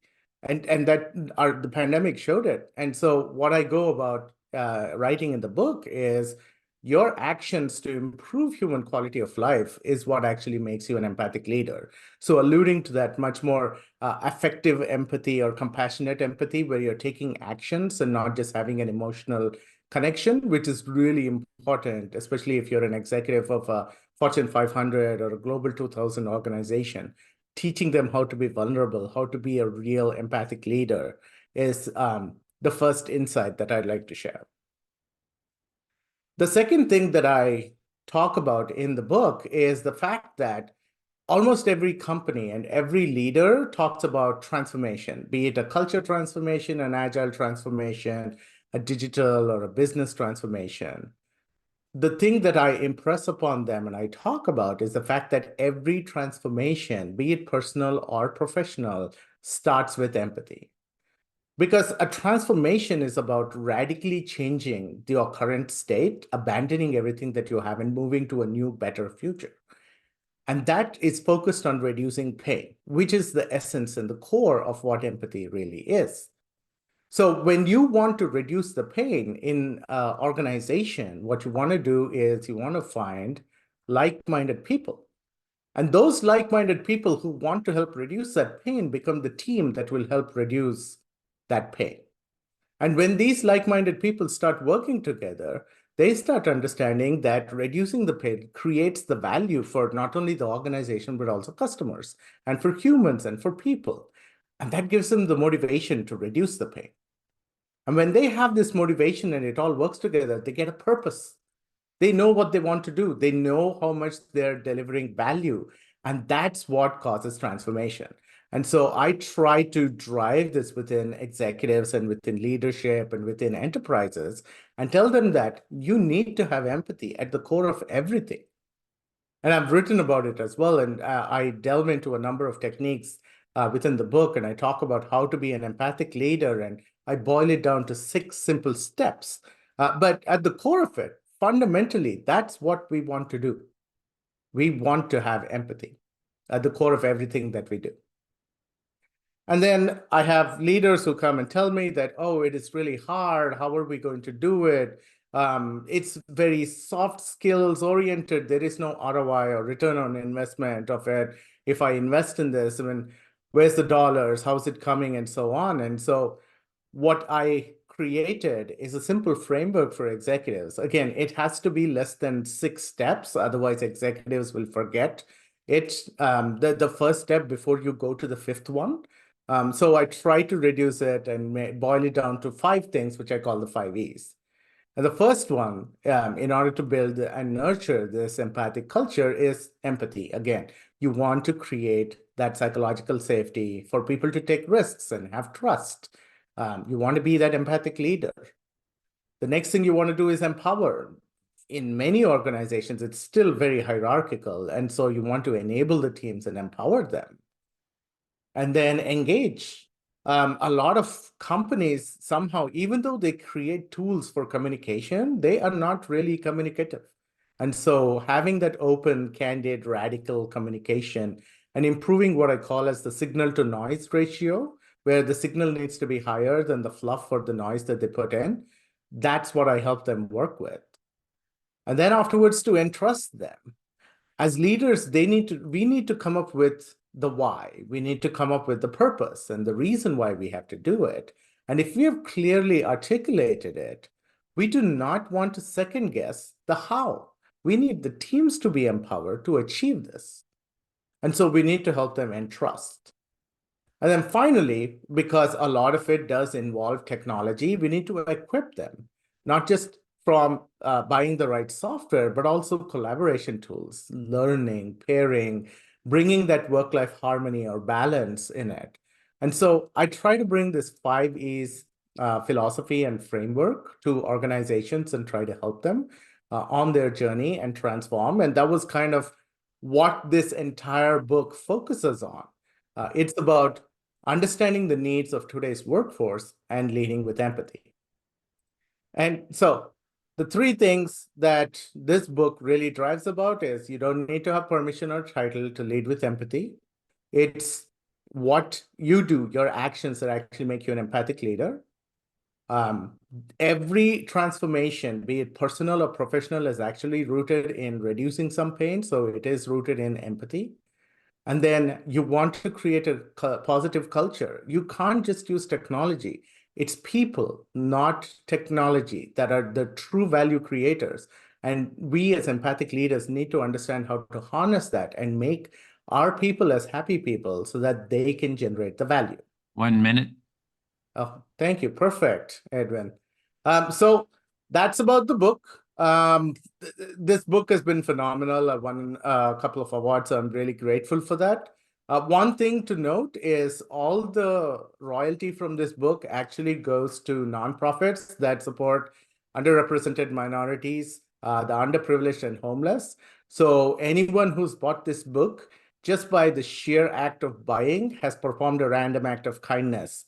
I'm a storyteller. I love collecting stories. So I've been so enamored and so excited by all the stories that have been told so far. And if you have stories that you'd like to share, please reach out to me. I love to hear more about it and about all the various amazing things. And Edwin and Anita, thank you for having me on. And this has been great.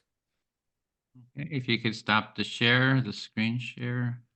Yeah. Technology, 1 second. There we go. Yay. So thank you, Gautham, for that presentation. And we're going to move on to our next one, which is Lynne Azarchi. I hope I'm pronouncing that correct as well. How do you pronounce it, Lynne? Azarchi. Azarchi. Thank you very much. Challenging. We're going to have to, thank you. we're going to have to do the It's phonetics close here. enough. It's close enough. Okay, so, and anyway, you are the founder and executive director of Kidsbridge Youth Center, and you're the author of The Empathy Advantage and Coaching Children to Be Kind, Respectful, and Successful. So the floor is yours, Lynne. Thank you. You so much. So a shout out to Anita and Edwin. This is such a huge lift. Sometimes it's isolating to be in this space, especially in the youth area. So let's see, here we are. And can everybody see this? Great. And let's see, how do I get rid of the side? Make that bigger. All right. How do I get rid of the left side? I did this before. Can everyone see my screen? Yes, see it? Click on slideshow and it will take over. Slideshow. Upper bar, upper level, upper, yeah, Oh, to the there it is. right. There it's right. I forgot from beginning. Yep. Uh-oh. Okay. All right. Technology, Eureka. Okay, so thank you everybody for being in this empathy milieu. Again, isolating is nice to be with other people. So what the world needs now, I'll let everybody fill in the blank for that. I hope it's all the same answer. I am Lynne Azarchi, for 21 years, director and founder of Kidsbridge Youth Center, looking around and not seeing enough people teaching social emotional skills. For 21 years, I have taught with a wonderful staff, 35,000 kids from preschool to middle school. My focus is social emotional skills, and of course, that includes empathy. So my lens, like all of your lenses, is really empathy. So question, let's be interactive. What will the world look like in 20 or 30 years? And we're all doing work with adults and some of us with children. In your mind, and you can put it in the chat or answer yourselves, are we going to be a more empathetic society, less empathetic, or the same amount? And I'm hoping to answer some of your theories as we go through my presentation. But let's first start with empathy. So 20 years ago, working with children and active listening to children, I'm wondering, where is the research? And as you guys know, there's really not a lot of research. So compared to our generation, let's pretend we're all the same age, is empathy increasing, decreasing, flat, and why? And I think last week someone found the research, and there's not a lot. And this research is by Dr. Sarah Conrath from the University of Michigan, and empathy is decreasing for these college students, and perspective taking is also decreasing. I also found some research from high schools that empathy is decreasing. You can imagine if this is happening with social media increasing, that for middle schoolers and elementary school kids, we should be quite concerned. So we listen to kids. I have the pulse of kids in Kidsbridge, and how are kids feeling today? So I don't have to read it. You know how kids are challenged, especially after COVID. It's even more challenging. COVID has really created more anxiety and stress. So what is Kidsbridge? And I need, so that you understand my book, I have to start first with my work. So we create, this is my mission statement, empathetic individuals and caring citizens, that we start with the kids, remember preschool to middle school, and this is what we work on with the lens of empathy, bullying prevention, empathy and empowerment, of course, anti-bias, anti-racism. We've been doing for 17, 18 years. Anti-bias, anti-racism used to be called diversity appreciation, but now we can really say what it is, of course, and of course, pro-social life skills training. Since 2002, I have been obsessed with empathy. In Kidsbridge, we have small group discussions. Remember, kids are listening to other kids, and same for adults, preschool through middle school. I said before, we are evidence-based for your pre and post surveys, and we analyze them. Here's a list of all the things we do. I'm not going to read it. And you see empathy empowerment is a well-respected activity that we do in the center. We go into classrooms, and of course with COVID, we started Zooming. I have listened to 35,000 kids, teachers, parents, counselors, and grandparents in my work. And this is my conclusion. Empathy is job one. Empathy is the intersections for all the social emotional skills, for face-to-face. And again, you can read these different intersecting words. For me, empathy is the core, is job one, and it's the place to start. Why do kids need more empathy? It is the foundation for all social emotional skills, to walk in the shoes of others. And I love that new thing I learned today. Got to take your shoes off first and park them. And someone else said you have to find them, which is so cute. to ameliorate anxiety, stress, and trauma. This is rising for our children, I think, all over the world. To reduce hate, bias, discrimination, and racism, empathy is a wonderful intersection. And empathy opens up our hearts to do community service, to role model that for our kids, but also to have our kids do community service. Empathy, strategically, is for our democracy, for our kids, and for other people's kids. Empathy is job one. I don't need to convince you. So having this epiphany 17 years ago, this is one book. On the left is the hardback, on the right is the paperback. Empathy, Coaching Children and Students to be kind, respectful, and successful. Who can argue with that? So from Dr. Simon Baron-Cohen at Cambridge, when I started doing my research, I see that we're born with different amounts of empathy. No, we're not born with the same. Some are low, some are medium or high. And as we've all talked about today and last week and probably next week, we can increase this. We can increase the amount that we are born with. So 18 years ago, I say, okay, we can increase empathy. And I'm in an academic environment in the College of New Jersey. And I was told by the professors, no, you're born with what you're born with. You cannot increase empathy. So I took the dare and started teaching empathy. Our work is statistically significant, measured, evaluated, and assessed to have improvements in empathy and some other important things. Stereotype knowledge, mindfulness, moral reasoning, which leads into empathy, empowerment. Not enough to have empathy, we have to act. And the golden rule, religious diversity, so important today, and reporting cyberbullying. So here is another example of what empathy in the youth milieu, this is what empathy helps with, and I'll let you read that. Being an upstander, I'll talk about briefly. So my empathy scaffold is start with yourself. And we heard this again today. Start with yourself, self-compassion. There's a lot of good work out there, self-compassion. And kids need to learn self-compassion to take care of themselves in a world of social media, in a world of bullying, in a world of mean. Empathy for others. And then finally, empathic action. If we're empathetic and we're learning empathy and our kids are learning empathy, it's great, but it's not good enough. We need to teach children how to have empathy for others. 1 minute. 1 minute. Okay. So this is a quote by Maya Angelou. It's not enough to have it. We have to display it. At Kidsbridge, we do skits and scenarios. Kids practice the challenges of exclusion, bullying, and stereotypes. Running out of time. My book teaches developmentally how to start teaching empathy when kids are under 3, and it goes through middle school and high school. I take this age by age, the intersection of pets and empathy, bullying, and these things. So 3 things I want to leave you with.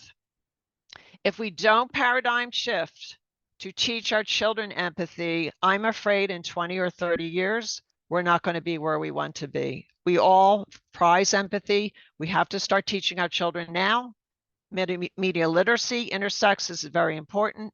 And finally, begging you guys, we need more research, especially for kids. We need more research to understand empathy, to understand empathic action, being an upstander. I look around, there's not enough. We need to do more research in the children, teens area. I thank you for caring about the kids, and I yield back to Edwin. And if you'll stop to share. Yep, there we go.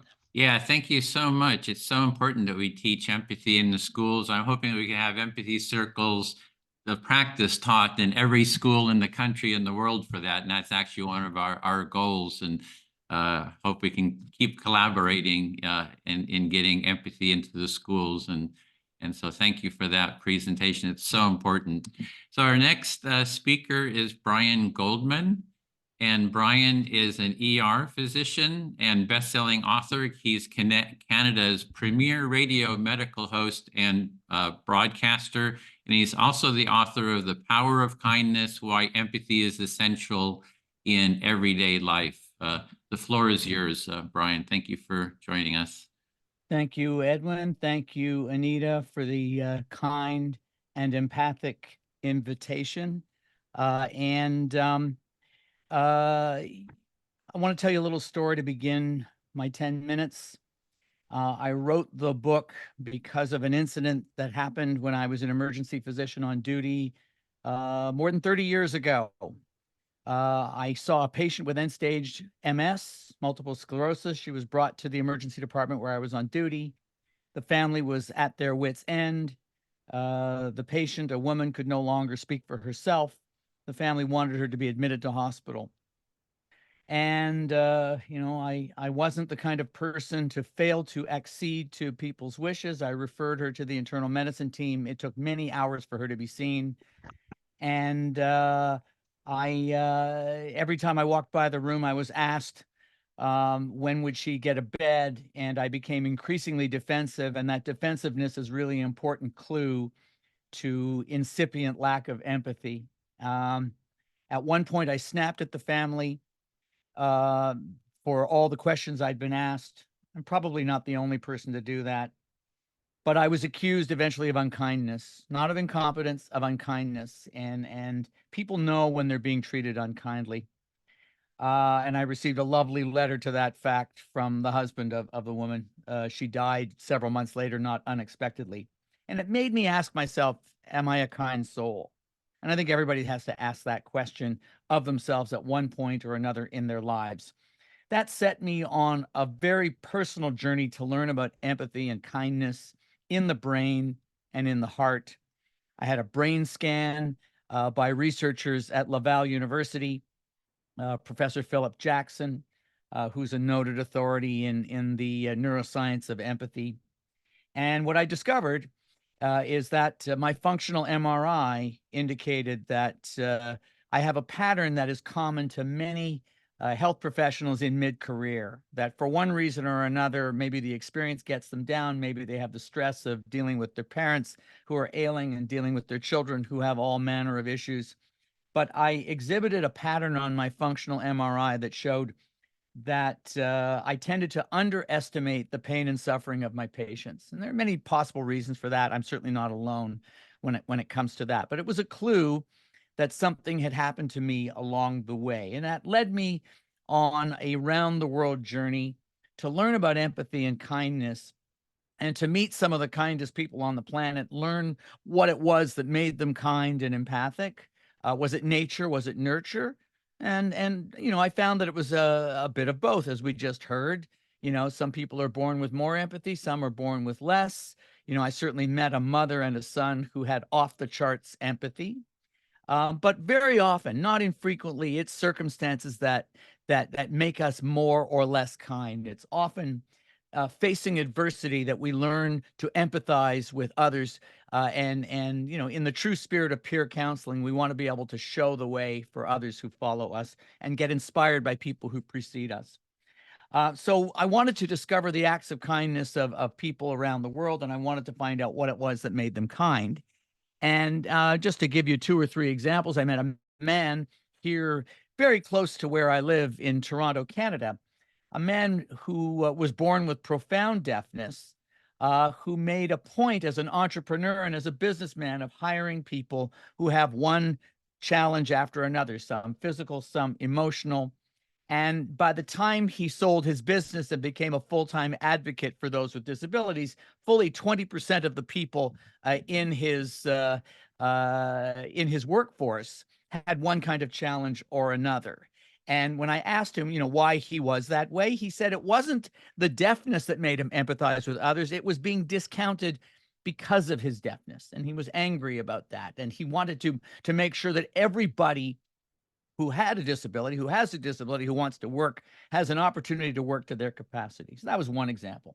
Second example, a marketing guru, a young woman in Sao Paulo, Brazil, who became soulmate to a homeless man. And in the process, she walked by him many days and discovered that he was a writer and that he appreciated her respectful tone. He lived in a tent on an island that separated the two directions of travel on this grand boulevard in Sao Paulo, which is the capital of Brazil. And when she stepped into the tent, she discovered that there were 10,000 books in there. He was a poet, and he shared his poetry with her.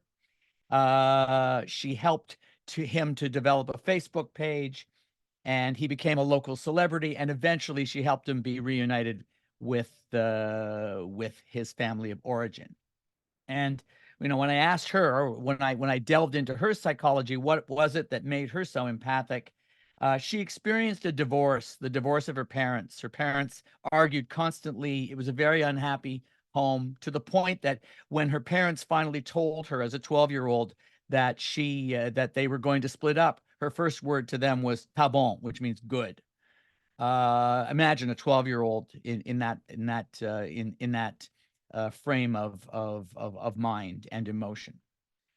I also met a psychologist, Naomi Fayal, whose groundbreaking approach to people with dementia involves seeing things from the point of view of the person with dementia, entering their world, communicating with them, entering their world instead of forcing them to live inside our world, which was really an extraordinary pivot to what we usually do, and it led to a form of treatment approach called validation, which is now used the world over, and it's quite amazing. Why did I write the book? I wrote the book to help unpack the lack of empathy and kindness, not just in me, but was I emblematic of what's going on in healthcare? Good and kind people who in moments of stress act unkind. And there are so many stressors in the emergency department, even more than when I wrote the book, which was published in 2017. Patients with complex illness who come to the emergency department because they don't have family medicine. They don't have a family doctor. They don't have a nurse practitioner. That's worse than ever. COVID and other respiratory epidemics causing a crushing burden in the emergency department. The lack of long-term care beds, meaning that patients are boarded in the emergency department. And, we used to talk about hallway medicine. Now we talk about waiting room medicine and waiting room code blues. As you have heard, we are hardwired to be kind and empathic, but stress takes our higher centers, our better selves, offline. And there's a lot of stress in healthcare, and we need to address that stress if we're going to make healthcare the kind place that we want it to be. This is, of course, not just happening in healthcare, it's happening in the world at large. What do I hope you get out of the book? Though we are hardwired to be kind and empathic, increasing stress, that means that we can't take being empathic for granted. Empathy is a choice. It's a behavior. Sometimes we need to take care of ourselves. Sometimes we need to take care of our families, and that makes it difficult to take care of patients. But we certainly must address the stresses in healthcare if we want to bring more empathy back to healthcare. Now, I have another minute and a half. And the last thing I want to talk about was something that I didn't talk about in the book. I mentioned that when I was asked what would happen to my patient with MS, I was defensive in my reactions. I didn't like the idea of not being able to snap my fingers and get this woman admitted, seen by the internal medicine team and admitted. That defensiveness is an exhibit, or is evidence of shame.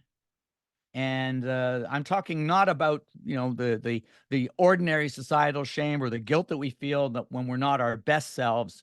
I'm talking about that toxic shame that Brené Brown talks about in her wonderful books. That feeling that I am unworthy of love and acceptance by my peers, in this case, my fellow emergency physicians and nurses and other healthcare providers.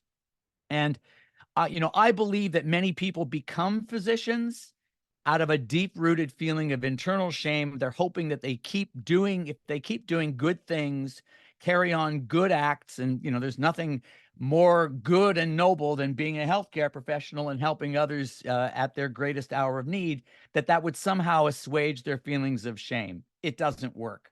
And as a result, I think our healthcare system has more errors in it because we fail to confront those errors. And most important, shame, as Brené Brown said, blocks empathy.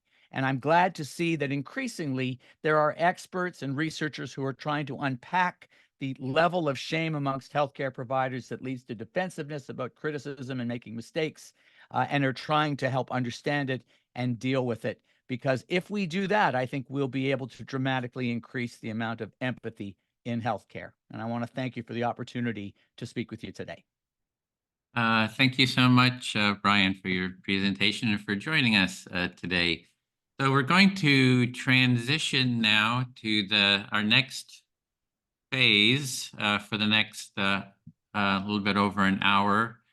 And we're going to move into the empathy circle practice now. So this is where you actually get to dialogue with each other, and the active listening or the empathy circle practice, as Bill Miller talked about it in the very first presentation, is really this foundational practice for empathy building. And I feel that the empathy circle is really that foundational practice really for this movement. And it's so great to see all these authors who are really helping build that movement, and all the participants who are supporting this movement. Because like Lynne was saying, we need to be bringing empathy into the schools, and then into the business, into the educational field, into all areas of life. So I posted in the chat, if you can facilitate an empathy circle, add ECF to your name. You can see my name has ECF at the end. And we'll be recording some of these circles, 2 of them. And I just wanted to check, if you're not wanting to be in a recorded empathy circle, add NR after your name, and then you won't be in a recorded session. And also at this point, a lot of people sort of drop out, and we hope you will stay. And at that point, actually, I'm going to be turning it over to our facilitator, who's going to talk about the empathy circle, and that is Janna. The floor is yours to introduce the empathy circle, and while you're doing that, I'm going to be making the breakout rooms in the background. Thank you, Edwin. Thank you, Anita. Thank you, all the wonderful speakers and all the participants. Thank you for coming. So this is the very engaging and participatory part of the event, which is the empathy circle. And an empathy circle, if you've never done it, don't worry, because every room will have a facilitator. And if you don't hear anything that I say, you'll get the experience, and you'll have somebody there helping you in the empathy circle.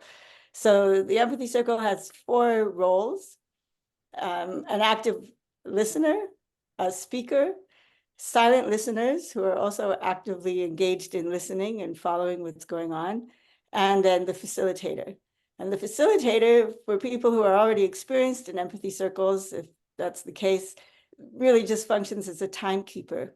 But for beginning practitioners, the facilitator can also help. Like if the speaker becomes really long-winded and doesn't speak in small chunks, and it becomes difficult for the listener themselves can ask the speaker to please slow down or pause. But if a facilitator might also step in and say, please remember to pause. And we have these little notes. They're different for everybody, but here's a remember to pause. And then we take 4-minute turns. We'll be taking this circle. Turns can be 3 or 4 or 5 minutes, but this circle will do 4-minute turns. Let me just share this too. I don't know if anybody shared this. Somebody shared it. Okay. So the facilitator is the timekeeper. And in that time, it's not a monologue of the speaker, but the speaker speaks in a small bit. And the active listener is reflecting.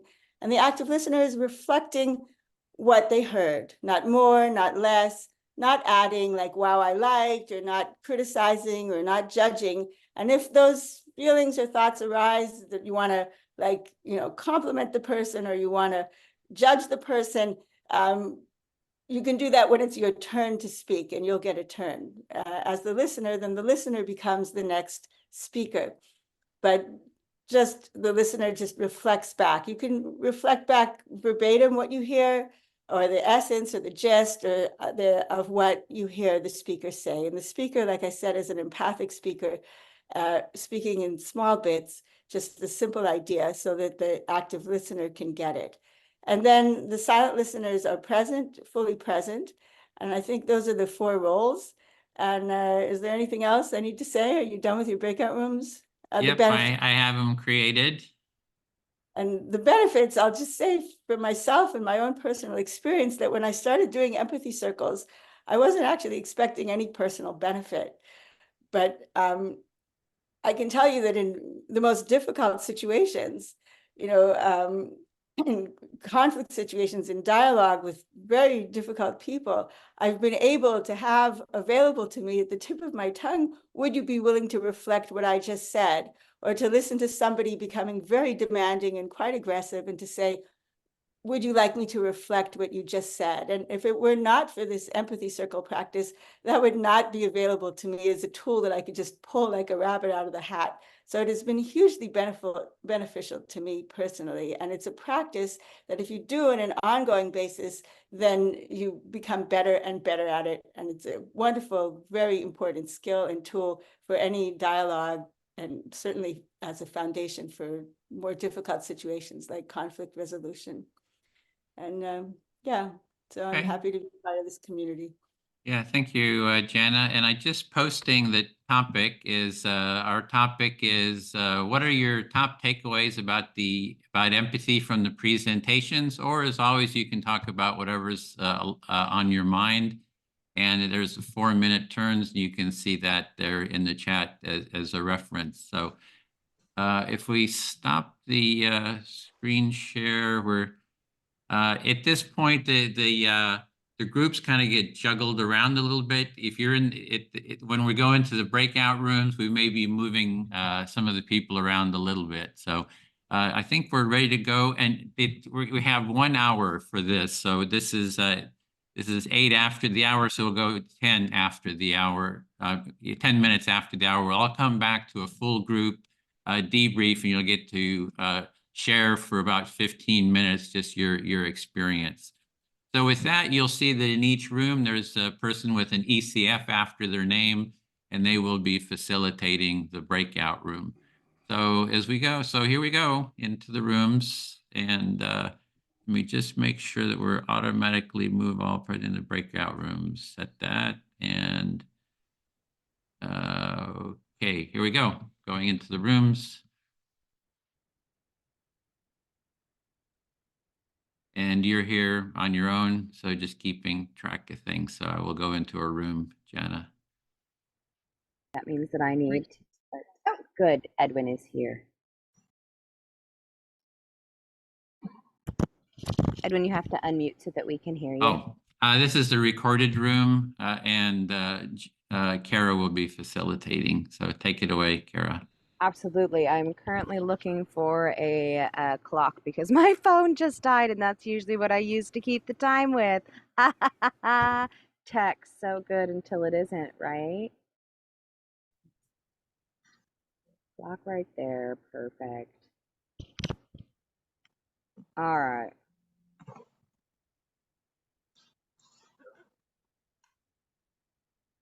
I'm thinking there is 6 of us, so 2-minute rounds. I would say 4. I think we can Go do ahead and 4. go with 4. Yeah. I love that. I love that for us.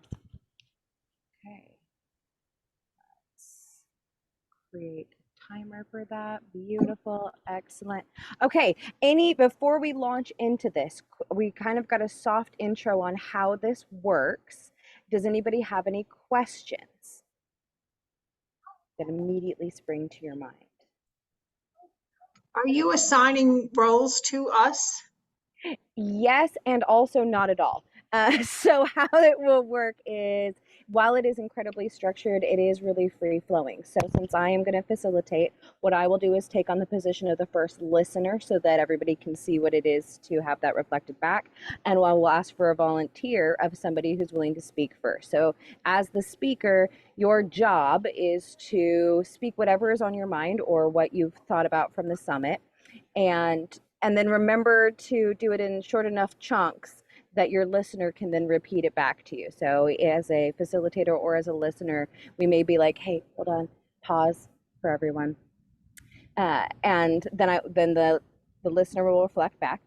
Once you are done speaking, I will then become the speaker and I will choose a listener and we will repeat the process. So everyone who is not actively listening or actively speaking will become an active witness, and they're going to hold this space and just be present so that we can have it. Does that make sense? And then round and we go. Who is brave enough to be our first speaker? Welcome to the Brave Space, friends. Love it. Shannon, come off mic. Right. I I'm am not listening. 100% sure, but I will give it a go. Just I hear that you're a little uncertain of how this works, but you're ready to give it a try. It's true. So during the session today, something came up that I grapple with quite frequently. Oh, I didn't know if I had to pause or not. I will take that pause. So what I heard is while we were listening to the summit today, some things came up that you grapple with. Yes, I really liked the saying about not forgetting where you leave your shoes. That was like such a good comment that resonated with me a lot. Growing up, and my mom did such a good job about us feeling empathy for other people, which was incredible. And so that's a skill that I have, but to a point where I sometimes forget where my own shoes are. So I'm constantly putting myself in other people's positions, in their viewpoints, and forgetting that I also have a viewpoint. And that's something that I've really had to work on as I get older. I'm getting better at it, but it definitely, it's definitely been a hurdle. Yeah, what I am hearing is that what resonated specifically right off the top of your head is the don't remember where you left your shoes, and that comment, and how blessed that you felt that, I don't know that you used that word, but that's what I heard, that your mom was able to really give you empathy at an early age, and it just kind of got baked into who you are and how you proceed in the world. And while that is such a gift, I heard that also that sometimes in that we can forget our own shoes, and that resonated so much with you that you also have your own thoughts, your own feelings, your own shoes to walk in. Yeah. You summarize it very well. And definitely, that's something that I continue to work on, is how do I keep my own energy and not be jumping into other people's. If I know somebody's upset, or my brain has told me that they are upset, or if I think that, somebody's going through a hard time, a friend's going through a hard time, it's hard for me to be in the moment that I'm in at my house, even though I'm not even with them, without thinking about that person.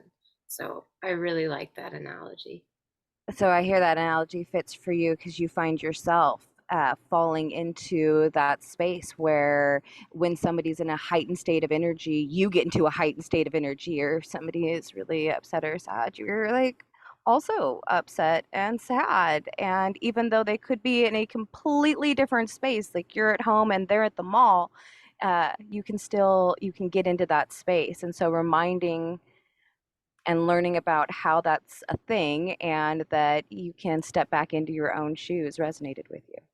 Yeah, that's a good one. Yeah. And sometimes, like when friends have gone through tragedy, and for instance, one of my friends went through an accident and is a quadriplegic now, and to be able to be in my space and be okay and not be empathizing with his situation 24 hours a day it's a tricky one. I hear there's a specific situation that's speaking to you right now where somebody is paraplegic, and remembering to have your own joys and your own space and not just live in their pain is a really important practice for you. Yeah, for sure. That's good. I still have more minutes, don't I, to go? About 16 seconds. Oh, seconds. I'm like, minutes. But I am enjoying this. I was here last week and enjoying today as well so much. A lot of the work that I do, I'm a photographer, and I take photographs of people and turn them into campaigns to create empathy in our communities. And so all this information around empathy has been just amazing, but also perfect. I love that. So what I heard there as a wrap up is that this impacts a lot of the things that you do in your life, and being able to be in this room and hear from these people has really resonated and made you feel hopeful. Yeah. Thank you for sharing. Thank you. I have will to now run and grab my power cord, so I'm not escaping, but fair. I'll listen to you, and then I'm not being a jerk. I'm just grabbing the power cord. All right, and now I'm going to transition from listener into speaker, and as the speaker, I will choose a listener. I'm going to go ahead and choose Edwin because he's done this before, so that you can Listening. get Mhm. one more reference through. I'm hearing you're choosing me because I've done it before. So Fantastic. Okay. I need just a second so I can download what just happened. I was really present in the moment, and now it's hitting. you're just needing a little bit of space to really connect with yourself.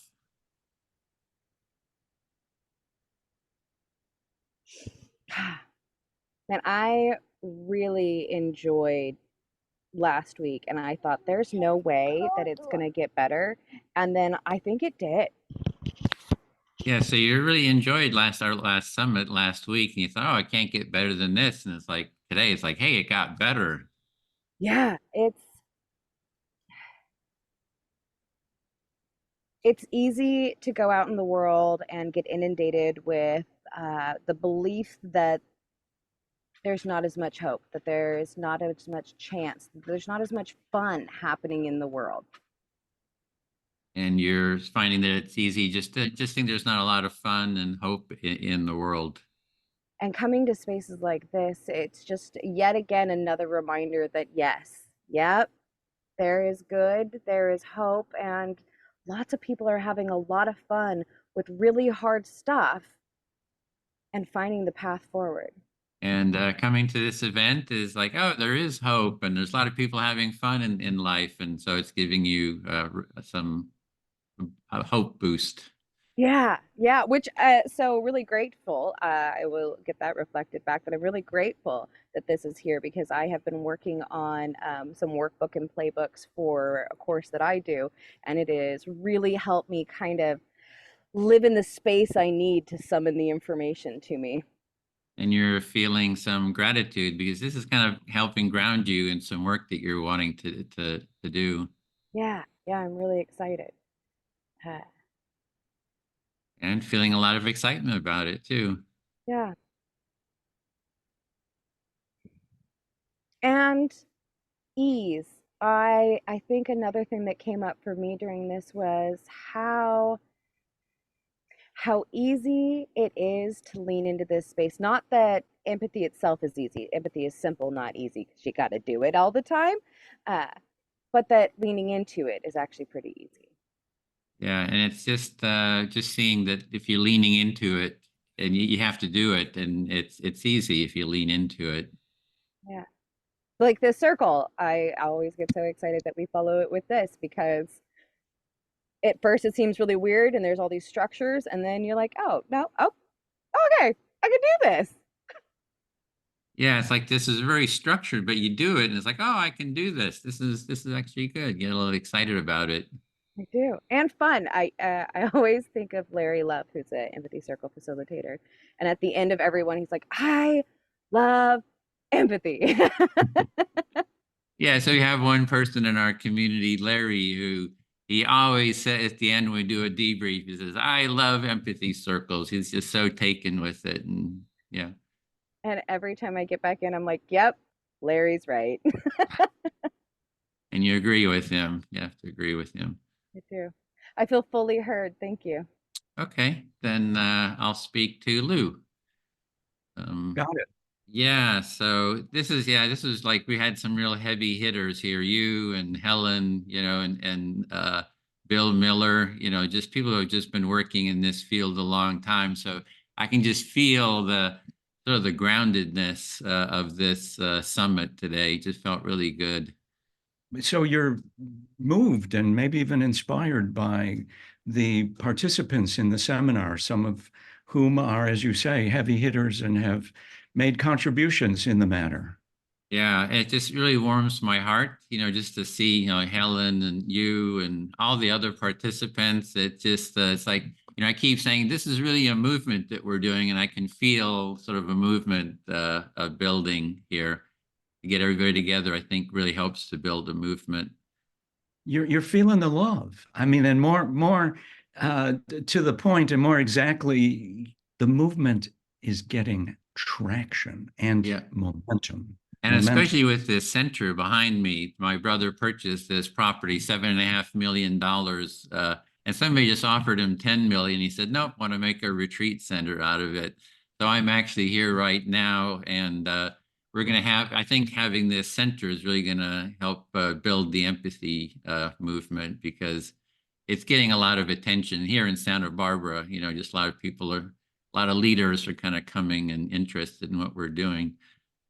So a shout out to the Empathy Center and acknowledgement of your brother and the revenue model and the financial and even the modesty there. And there's possibility here. You see possibility, and it's more than possibility. It's on the map. It's in the background. It's a great photo backdrop. Yeah, and in fact, I'm in this room right here in the corner. I had this beautiful view of Santa Barbara. They just did the tree trimming. Yes, they had tree trimmers that are going around that just really opened up the view. So people just love to come here and just like take in the whole Santa Barbara, the oceans, the islands behind it. So it's really quite an amazing space. Well, the physical geography is significant, and it becomes almost a metaphor for empathy itself. Yeah. The roots down in, the leaves and the branches ahead, the view of the beach and the wharf and looking out onto the islands. It's inspiring and impressive. And so I feel very heard. Thank you, Lou. I'm okay. You're welcome. Let's see. So I get to talk now, and I get to pick a listener. Okay, I got it. Well, I mean, I'm going to pick Dr. Riess as my listener, and go into it and get into it. And one of the things that inspired, I begin. One of the things that inspired me most were people shared difficult stuff about their life. Dr. Ciaramicoli. I get that right. I don't require people to pronounce that, but and the difficult story of what happened to his brother and his family. And it reminded me that in many ways, we come to this work because we've had to survive something. One of the things that really struck you about today was learning about the adversity people have experienced that brought them into this work. And you were really moved and inspired by the fact that they have turned that adversity into advocating for empathy. Yeah, and so so thank you very much, Lou. What did you have to survive, right? And I didn't put a lot of that in this short book on empathy, a lazy person's guide, but I have published on the subject, and in the chapter on bullying, right? In, relationships get weaponized, bullying. I talk about the biggest bully in my life, who was my father. So you did not choose to share much about your own adverse experience.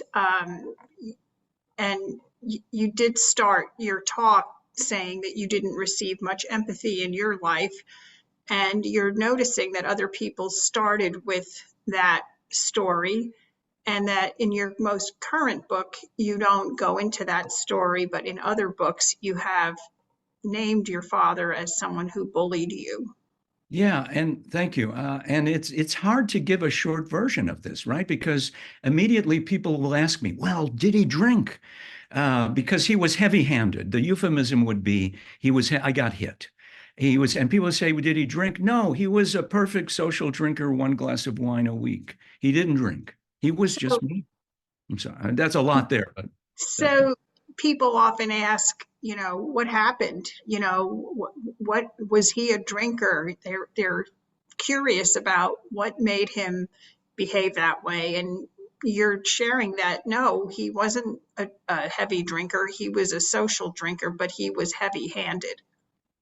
and it would have been simpler, except he was a wonderful guy. He was generous and kind. And at unpredictable times, he would go off. It would be over something trivial, forgot to do something which was really not important. Nothing bad would happen. Minor errors would send him off, and then I'd get hit.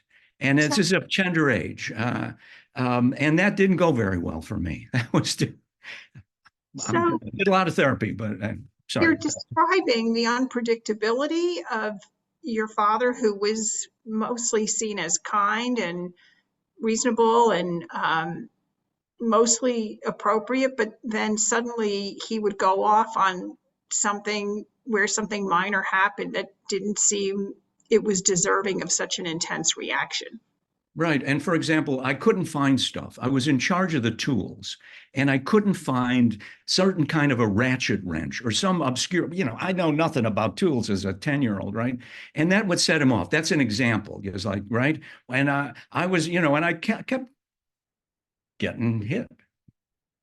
So you're sharing an example of one of the seemingly minor things that went wrong for him, that you couldn't find a ratchet tool, and that would set him off. And I can see by the look on your face, which is also a communication, that was very painful. Yeah. So thank you. That was rough. So I'm going to, you know, we're at probably about 3 minutes, and really, what happened? So what the heck happened? Well, this is what happened.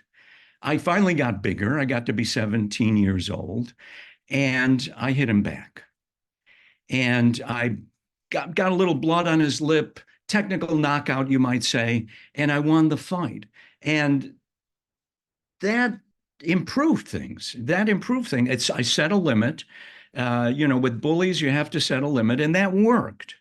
And so you're sharing that when you got older, at the age of 17, when one of these incidents happened, you decided to hit him back and to set a limit, and that it's important when you're being bullied to set a limit, to demonstrate your own strength and to try to get the person to stop being abusive.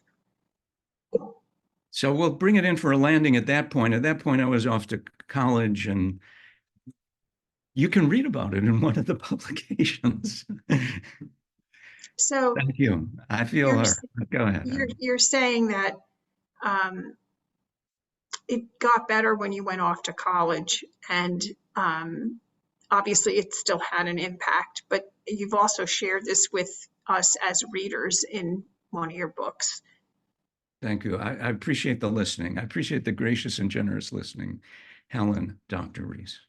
And you're now very gracious to say thank you for the generous listening that you've experienced, and I thank you back. And now, Helen, you get to pick a listener as the speaker. So I'm choosing a listener or a speaker?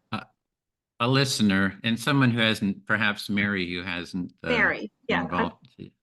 Okay, Mary, you're the listener. Hi. Hi there. Hi, Helen. I'm listening. Am I supposed to be speaking? Yeah, it's your turn to speak. Sorry, I didn't understand. That's okay. You were just listening, so now you get to speak. So I guess I'm just really moved and struck by what Edwin has created. We have been talking together for, I think, about 10 years. And we started with some interviews, and Edwin has invited me to have conversations with some anti-empathy people like Paul Bloom. And so we've shared a lot of really intense conversations about how important this is and how important it is to get a full understanding of what empathy is out in the world. So you're very moved by Edwin and what he's created. And you've had some pretty serious conversations over the last 12 years around empathy with him, and also around talking about anti-empaths such as Paul Bloom. But that it is still that the progress of empathy is still going strong, and it's going to continue. That you feel it's really important, and you're very invested.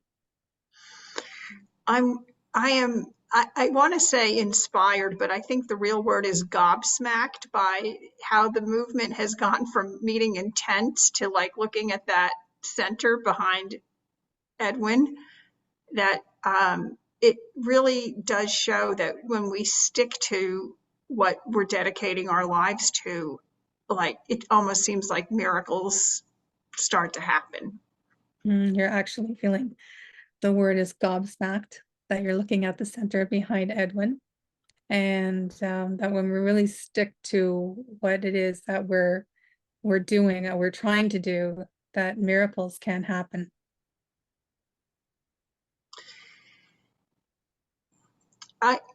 Seeing so many people who have experienced adversity, turn that into an opportunity to teach. I think it's one of the most powerful ways to give people hope who have been traumatized or abused or lost everything, or watch people be killed in their family, that these experiences just seem all bad, but they carve a place in our hearts that makes us bigger, because we increase our capacity for understanding what these awful situations do to people. And it's the work of empathy that motivates us to want to do something about it. So in your work working with people who have suffered unspeakable tragedies of losing someone or suffering trauma, that through your work you found that empathy can be like a guiding light. It can really help people to see the humanity in themselves and go forward and use that trauma in a helpful way, in a transformative way, to go forward in that. And you're just very very moved by that experience that you experience when you work with people. It's the only way to make sense out of why people suffer, is that it enables an appreciation for the suffering of others. And it's the only way that it's an appreciation. It's the only way to feel an appreciation for when people go through suffering. That empathy helps us to appreciate what somebody's gone through, and it's the only way.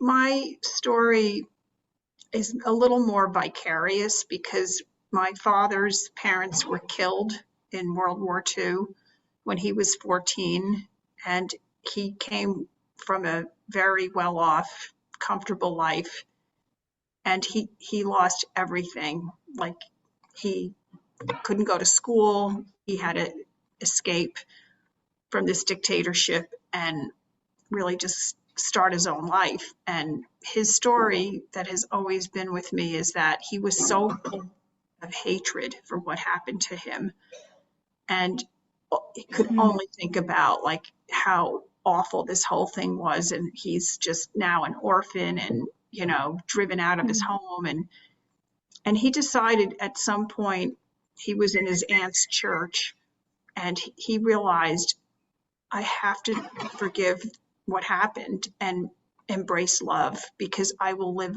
a life of self-torture if I don't turn this around. And he made a commitment to forgiveness, which was, it's like even hard to conceive, but he did. And he became a minister and preached about love and loving your enemies. And it just made such a deep impression on me. So your experience was vicarious, where you know, learning about your father's life and your parents, your grandparents that died, right? That your grandparents died and your father carried the hate, and he realized that he had to turn that around because it would have destroyed him. So he made the extremely difficult decision to forgive and become a minister and infuse love instead of hate into his life and into others around him in the community and his that was family. time too. So just And that was time. Yeah, it was amazing. Thank you for sharing that story. Thank you for that beautiful listening. You're welcome. I tried my best. You did great. Thank you. Okay, so I pick somebody. Yes, ma'am. Okay, Kara. Hi, I'm Kara. listening. Hi, how are you? Yeah, I have kind of similar themes to Helen. So I came from working in an inpatient acute care mental health unit, which I didn't want to stay in, but I ended up staying for 22 years. Ooh, so I hear you're resonating with some of the things that are going on in this conversation, and it's bringing up the 22 years you spent in residency. Well, I mean, when we were asked to reflect, as I was listening to all the speakers, are top-notch presenters with amazing research and knowledge. And I didn't have that when I was in the midst of struggling. I don't know if it was because in the midst of struggling, I abandoned my own hope. I don't know what it was that made me feel go into a helpless kind of, I mean, I feel like I was kind of like a little fish swimming against the wave, the wave was coming. I was just like, if I just keep doing this, things will be okay. So I'm hearing some recognition that while you were in that space of trauma and drama, that you were wishing you had some of those tools maybe, and how in recognizing your own experience was more hopeless. You fell into that space of hopelessness where you were just keep swimming, just this is fine. It'll all be fine if I just keep moving forward. Yeah, and just and seeing the world, the way the world is so full of hate and rage and manipulations and lying, like it's just overwhelming. And I asked the question, why? If we have all this knowledge about empathy, and we've had a lot of knowledge about empathy, why are things so bad? And I have to think of one thing that comes to mind is our environment, not necessarily the idea of, well, actually it does come into play that, that we're putting up more and more buildings, or we're tearing down nature. But I think that our loss of connection to nature is a huge part of what happens to our psyche if we're not connected enough to nature. We run into troubles. So I'm hearing you're drawing some powerful connections for yourself around how in that space of hopelessness, how easy it is to see more hopelessness and to see all of the hurt and the pain in the world and the walls that are going up, and how the connection to nature, to nurture, to empathy, it kind of tears down some of those walls, is what I'm hearing you say. No, I think it's more like I'm asking why, if we have all this knowledge, why are we in such a precarious situation right now in the world? Like, what's going on? if we have all this knowledge, we need to, like with Edwin's center, we need like centers everywhere in the world right now. We need like pop-up centers everywhere. So you what I'm know? hearing is really more of a question, like why? If we know this, if we see this, if we have the and have had this knowledge, why is this not everywhere? Why are there not like pop-up empathy centers the same way there are Starbuckses? Yeah, yeah. I think Edwin's starting a real, I think, a shift in our the fabric of our society, and I hope it just spreads like wildfire. Yeah, And I'd then love I to hear see a it. little bit of hope in this, that this you're seeing the movement happen and you want to continue to see it happen. Yeah, thank you. Thank you. I fully heard. Shannon, will you be my listener? I would love to.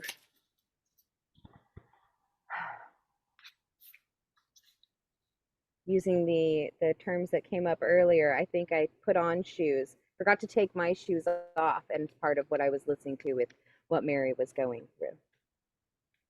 So you're reflecting that at some points you forgot to take your shoes off when you were listening to Mary. And so I started hearing connections where she was asking questions. Yeah, so you started to make connections when she was asking questions. Good awareness. And I think that I have asked that same question many times. If we know this, and I think we do, why? Yeah, you've asked this many times, like, we know this stuff, so why? Like, why are we where we are at when we know all of this stuff already? And I have my own answers on that. I have come up with my own BS, my own belief systems around that, you know, it has to do with income and how we have created a society that puts price tags on people. Yeah, so you've created your own beliefs looking at how our society has been created, that everything is a price tag. It all comes down to price, even to the point where there's price tags on people. Yeah. And I think learning to empathy, learning this process and all of the different books and techniques and tools and tricks and hacks, that is how you start to see people having inherent worth and start attaching the price tag to value instead of the people, because people have worth, period. Right.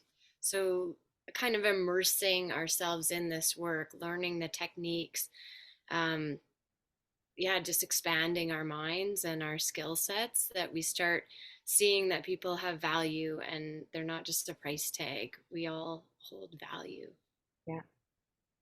And, you know, okay, so shameless plug because it popped into my head right now, and that's what we do, whatever comes alive, right? The Empathy Center has empathy tents, so why aren't we popping them up like Starbucks is on every corner? We can do that right now, guys. Sorry, that's aggressive. No, yeah, amazing. It's like, yeah, why not? We're able to put Starbucks on all of these corners, and we have the tools, we have the empathy tents. So why aren't we all just coming together and just starting to pop these tents up, have these empathy tents around the world? Yeah. And you're excited about that. It's a possibility, like, that could happen if we get behind it. Yes.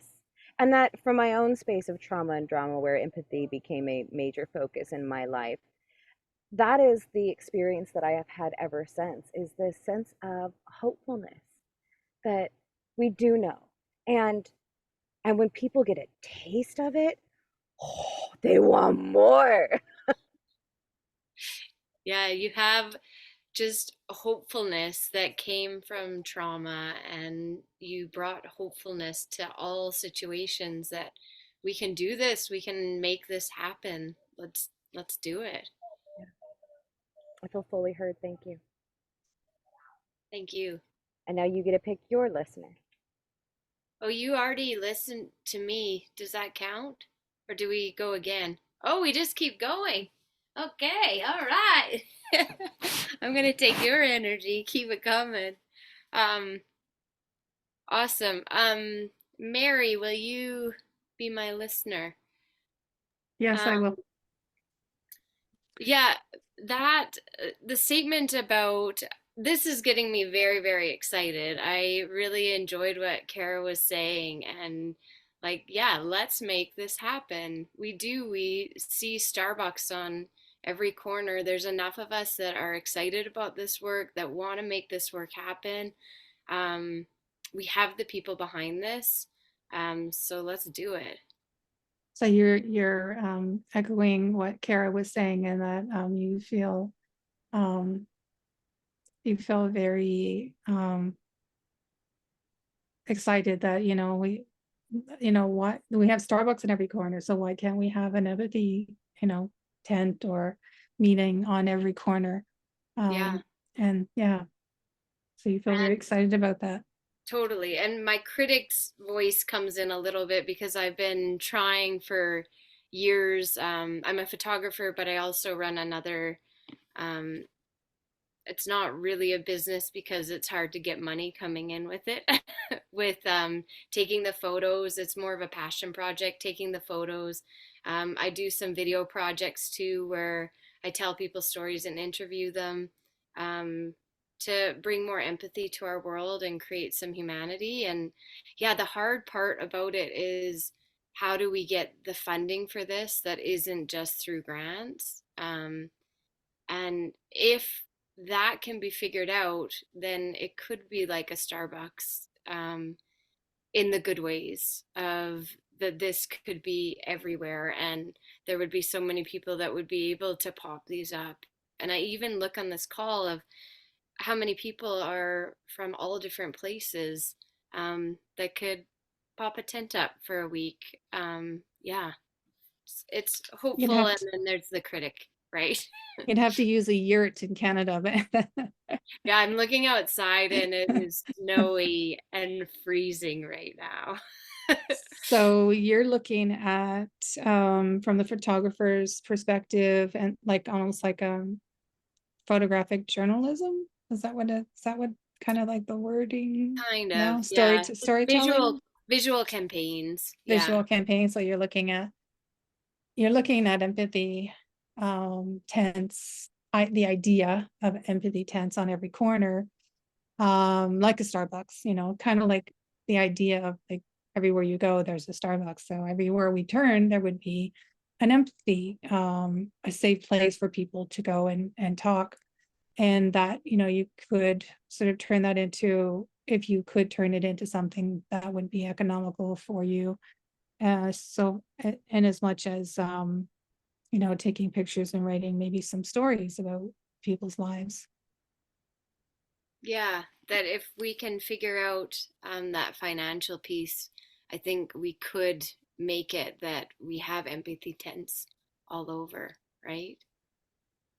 So you're thinking of it, and if you could get the financial aspect going, then we could have empathy tents going everywhere. Yeah, and what a better world this will be. And what a better world this would be. Yeah.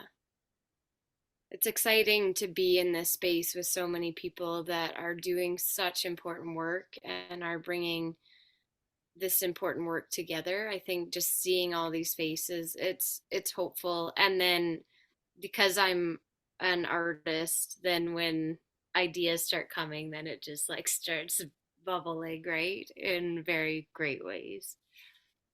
So it's great to see all the hard work that's going on with empathy and being involved, being here and being involved. And your creative side starts to go, and you start thinking about all the different ideas that can come up with you can come up with to promote empathy. Yeah. I think that was time.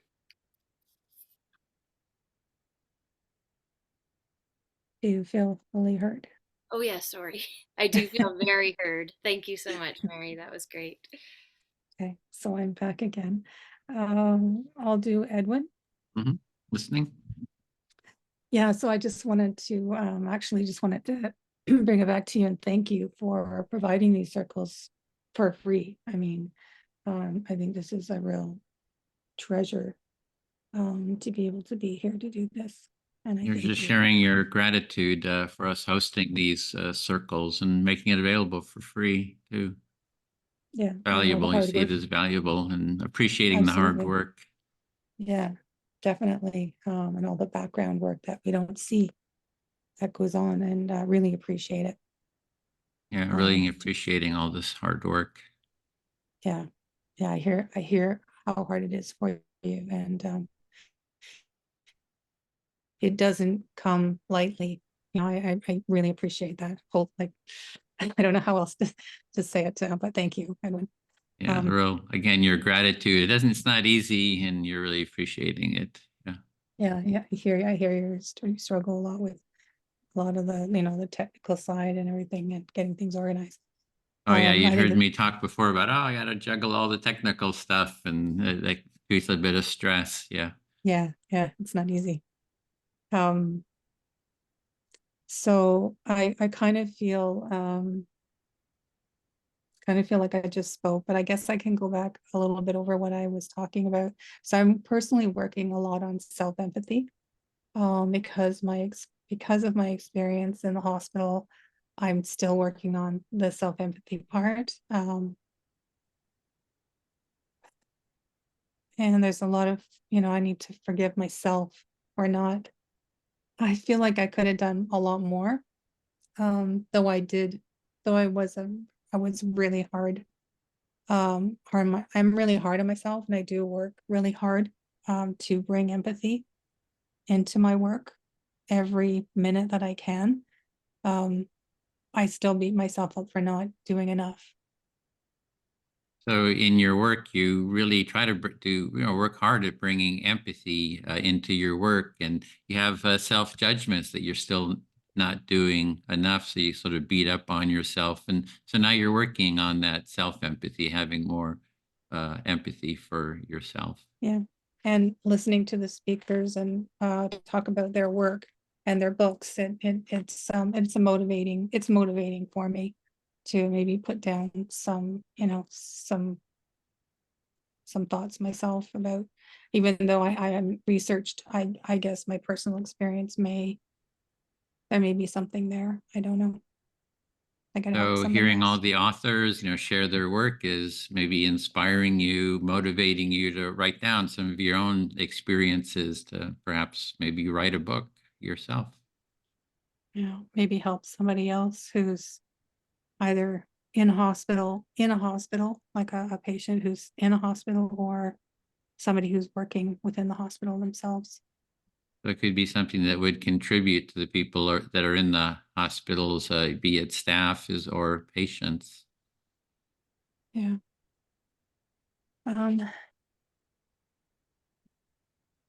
And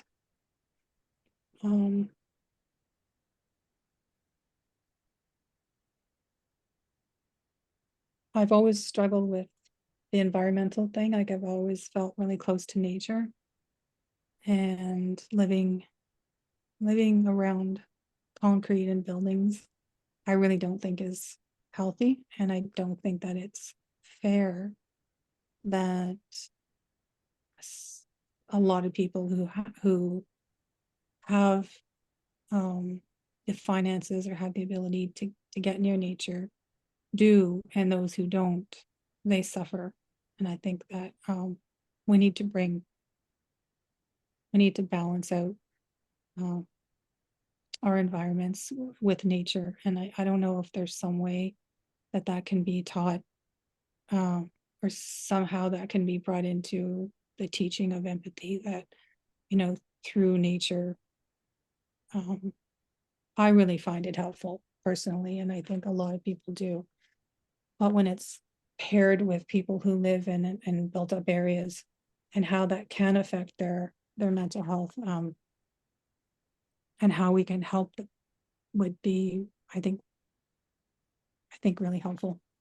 Yes, you're Yeah. seeing the, or you experience the importance of nature and how negative it can be just being around built up cement, concrete inner city perhaps, and how do we tie in empathy and nature to really promote and getting everyone is able to access it, so there's no like financial barrier to really promote that.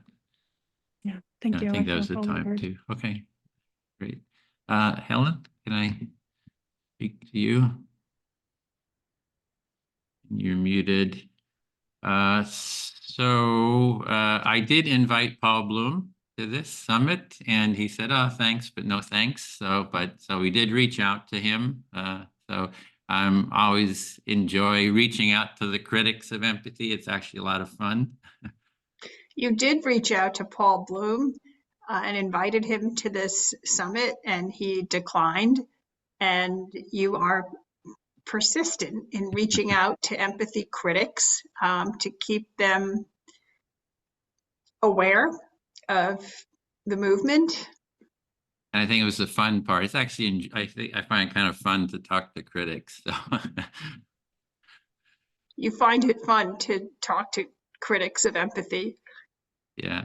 So the other point, I made some notes. I was thinking about the bullying that Lou was talking about. So one thing I'd like to have here at the center is a like a sub project for empathy in families, because I think that just a process like this, we do this with our families, the family empathy circle.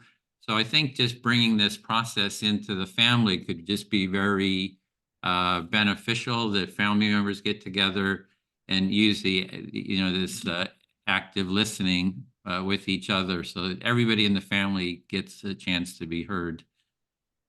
You've had a thought about doing a sub-project at the Center for Empathy for Families, where everyone is brought together to hear from one another and learn to listen to one another, to foster greater empathy within families, to address bullying. And one aspect is, if there's a conflict in the family, that there's a pre-arranged agreement that someone can call for an empathy circle. So if Lou's father is about to hit him, he says, "I'm calling for an empathy circle," and you're sort of obliged to do it. So and we do that here at the Empathy Center. It's actually anybody can call an empathy circle to talk about a conflict or something, and you're obliged to take part in it. Your thought has been that if there's a conflict in a family, that family members learn that they can call for an empathy circle, so that it's a new tool for them to use to intercept bullying. Yeah, and so we need fundraising for that. As Shannon was talking, you got to be able to fund this so we can try to get grants or donors or what have you. And another project is the empathy tent. So since COVID, we haven't done anything with the empathy tent, but now we're starting to get trainers here at the center, and then we'll start taking the empathy tent out in Santa Barbara to begin with again. And I hope that we can replicate it and create a toolkit for starting your own empathy tent in your own community. You're echoing the need for fundraising from donors and others to provide the resources to go back to creating empathy tents, because since COVID, that had to get shut down. But now there's renewed interest, and you want to do a toolkit to help people learn how to set them up and how to conduct the empathy circles within the tents. Yeah, and we can also do the training. We have a space now for in-person training. People can come here, do training, learn the tools, actually maybe have tents here that they can take back, with them to their own community.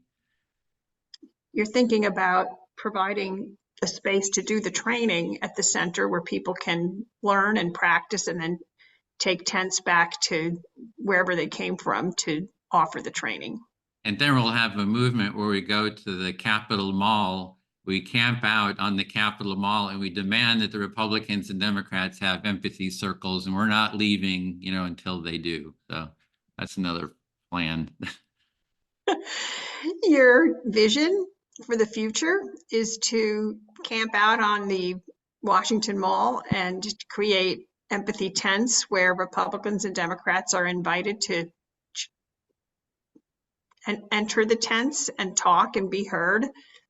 And again, I see the excitement in your face that like this could actually bring change at a very national, if not global level. I feel very heard. Thank you, Helen. If you dream it, it can happen. So you select your listener. I will choose Lou to be my listener. Thank you.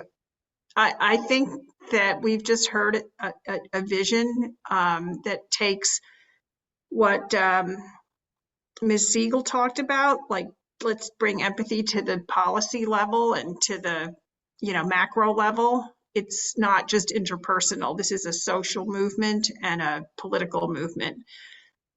So empathy, we're taking it up a level, a vision of making a difference at the community level, at the policy level, at the social level, and the personal is communal. It all starts actually with us, right? Agree. It starts with us. So Edwin has reminded me about, I think, the importance of keeping the empathy concept clear in the minds of people who hear the word. Shout out to Edwin for being clear about our distinction, empathy. When I think about his wanting to engage people like Paul Bloom, who criticizes empathy and completely misunderstands it as purely affective emotion contagion, I worried a lot that he was poisoning the well that he typically referred to about this word. And Edwin kind of called him out on it. And I wrote rebuttals like in the New Yorker and the New York Times to stuff he was saying. And I have to say that my fears that he would destroy or really mislead people about empathy have largely been unfounded, but I still see evidence of confusion. Well, Paul Bloom, you point out this is a tough case, to put it charitably. And the risk is that people will actually give credit to some of the distorted, kind of sets up a straw man. It's only affective, it's limited, and then gets refuted. And you're in action. You're actually publishing, like, this is not accurate, Professor Bloom, and words to that effect. And so that's a contribution which is ongoing. Tough case, Paul Bloom. Well, and it's not only Paul Bloom. You might have all seen the recent article by Adam Grant about empathy in the New York Times, where he said that numbness you're feeling, there's a word for it, empathy. And he talks about empathic distress, as if empathy is all about feeling other people's pain and getting overwhelmed by it. And I wrote something on LinkedIn to share my thoughts that you can't just confuse empathy with empathic distress, because that touch of appreciating somebody else's distress is what motivates us to help. And I worry when people like Adam Grant, who I have a lot of respect for, seem to misunderstand that empathy is bad and compassion is good. And that was the thrust of his article. Like, let's just not do empathy. Let's just do compassion. When I think it's on all of us to educate people. You can't get compassion without empathy. You have to perceive people's pain to be able to actually be motivated to help. And that perception is our ability to empathize. Sorry, that was long. No, I got it. I got it. Or you be the judge of that. Adam Grant, another tough case, confuses empathy and empathic distress. So let's confuse them, and then empathy gets devalued. But without empathy, I mean, it's like what I get, and see if this is what you're speaking is, why are we trying to choose between compassion and empathy? I mean, like, don't we need more? And as you articulated it, in some ways, empathy creates a clearing. I got to get some sense of what's going on over there in order for maybe action, as you say, some of which will be compassionate, to show up. So motivation is key here. We have to perceive people and perceive them accurate and accurately enough in order to be motivated to take actions which are really both empathic and compassionate. And that was the time too. Thank you Lou, for listening. Lou, you get the last word before you're going to go back. I get to say something? Yeah, speak your listener. Well, okay. I mean, I'm going to get more formal training in ECF. One of my takeaways from this is I need to get ECF. Who are you speaking to? I get to go. Yeah. I get 4 minutes. Yeah. Okay. I thought we were done and I got to select say. your listener. Okay, Shannon, I choose you, Shannon. Thank you. Thank you for working with my confusion. I'll get some formal training and then I'll be less confused. Nevertheless, since I'm going to, I'm very inspired by everything I have experienced in the past 3 hours. I'll wrap up the story about Dad, right? Because we had a cliffhanger. I get a technical knockout. I go off to college and don't speak to him for 4 years. He shows up. I had some scholarship. You could get a good job over the summer and earn some money in those days. I worked some factory jobs. I was kind of the proletariat scholar. I suffered, but it was actually, with retrospect, it was kind of cool. I might need to jump in so I get everything. First thing, you're going to get some training. Which will lead to less confusion and add a lot too. And you're going back to your story with Dad because you left us at a cliffhanger, and we're ready to hear the rest of it, or you're ready to tell the rest of it. So you went away for 4 years to university, and during the summers you actually could work and make money back then when you were doing it. And work some factory jobs too. Right. And thank you. And so here's what happened. He shows up, where did you come from, man? I happened to be reading Freud's interpretation of dreams at the time. He notices that. So isn't that stuff kind of depressing? A good diagnosis. I was struggling with a number of things, including my relationship with him. So Dad shows up and you're reading Freud and he's like, hey, wait a minute, isn't that kind of depressing stuff? What you think is a fair assessment of the relationship with your dad and you at the time and the work. So fast forward a bunch more years, and I do a lot of therapy. I do other trainings. I do other stuff, working on myself and getting some help with it. And finally, I write him a letter. He's hard to talk to. We don't see each other that much. I write him a letter. Dad, I get it. The tough part is you would lose your temper and what's going on with that. But I get that you love me and I want you to get that I love you. And this was a letter for selfish reasons to some extent. I'm like imagining, suppose he dies, suppose I die. What is it that should be communicated here? I know you did the best you could. And this part was not good behavior, but I get it. You love me and I love you. And I want you to know that. Amazing. So you decide to write a letter to him because he's hard to talk to. And so this might be the best way to kind of get through to him and communicate. And kind of on your mind is what happens if something happens to him? Like, in a way, it's a bit of a selfish act as well, that you want to clear the air and get to a better point with him.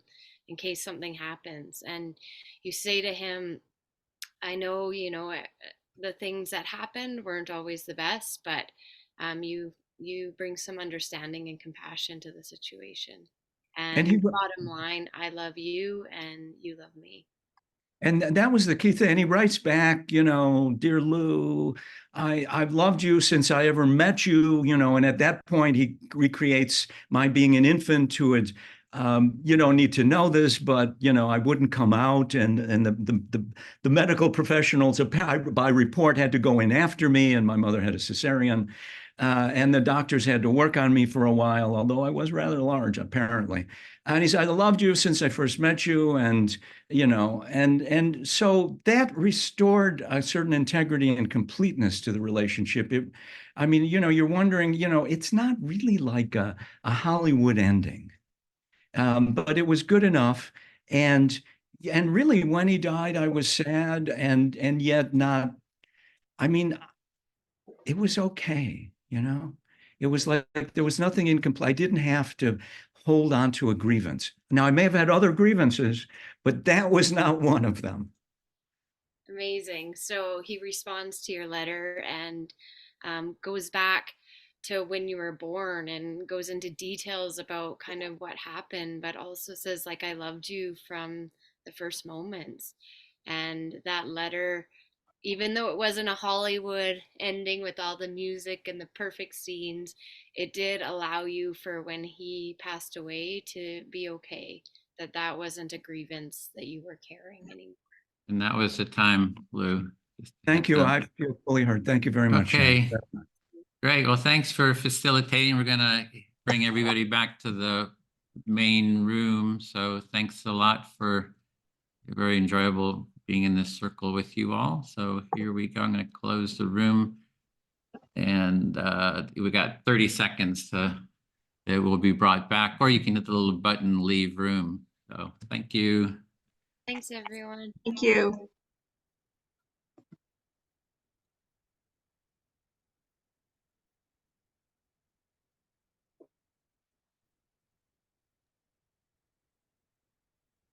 We have about 30 seconds before everybody's brought back. They're probably in the middle of sentences and have to finish up.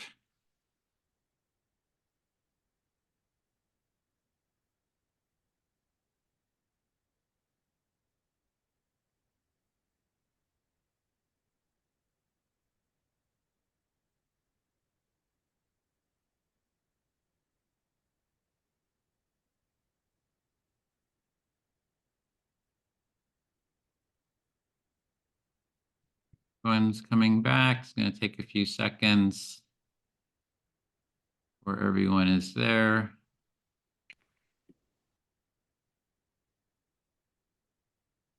And there we go. Welcome back, everyone. Yeah. DJ, it's your going to do the debrief. Yeah, welcome back. Can you hear me? Can you hear me? Yes? Okay, great. Yes. Welcome back. So wonderful to see you all. Just had a wonderful Empathy Circle experience. And I just want to say up front that Bill will put his email address to register for the February or the March training that's coming up. And you can go ahead and email him, and he'll help you through the process. So, how was your experience in the Empathy Circle? We're going to take just about 30 seconds to respond to that question. And I think I'll just go ahead and call on people. What about you, Mabel? Why don't you go first?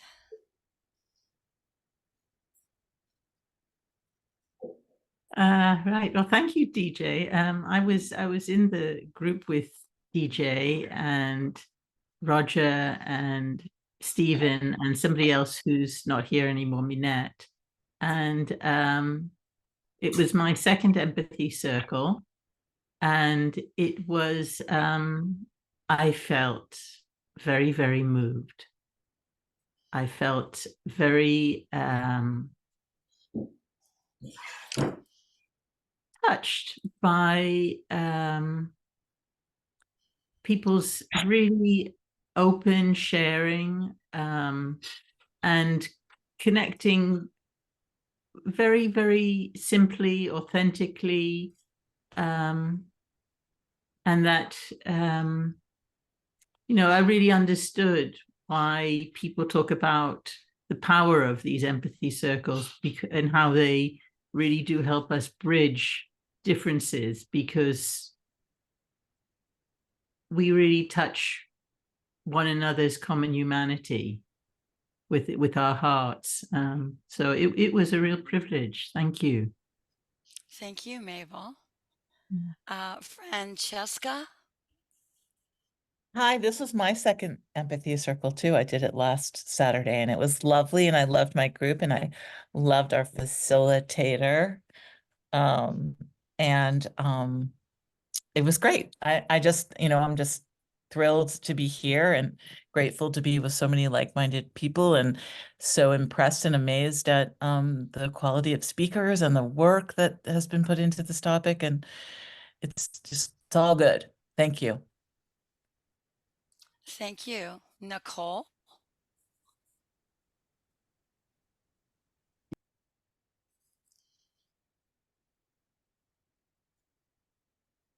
Nicole?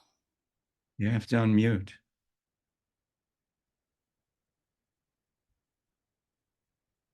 Can you hear me, Nicole? You're muted, Nicole. You're muted, Nicole, if you can unmute. Maybe we'll get back to Nicole. Oh, there she goes. There you are. Yeah. Okay.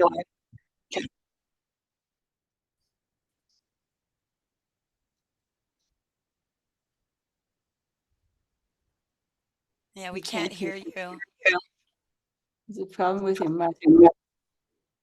We can't hear you. You can put in the chat.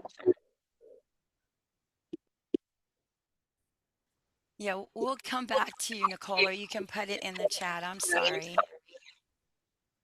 There's just a lot of background noise. Beata, you want to go ahead? Thank you. So I really enjoyed let me see. I have some problems with my audio as well. Can you hear me? Yes, yes.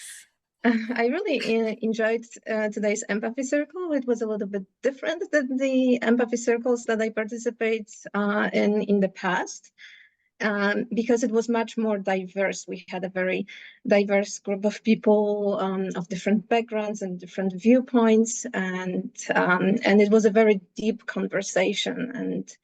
And at the same time, even though we had such diverse experiences, we were able to be open-minded and just learn from each other. So that was a very positive experience, and very deep as well. Thank you so much.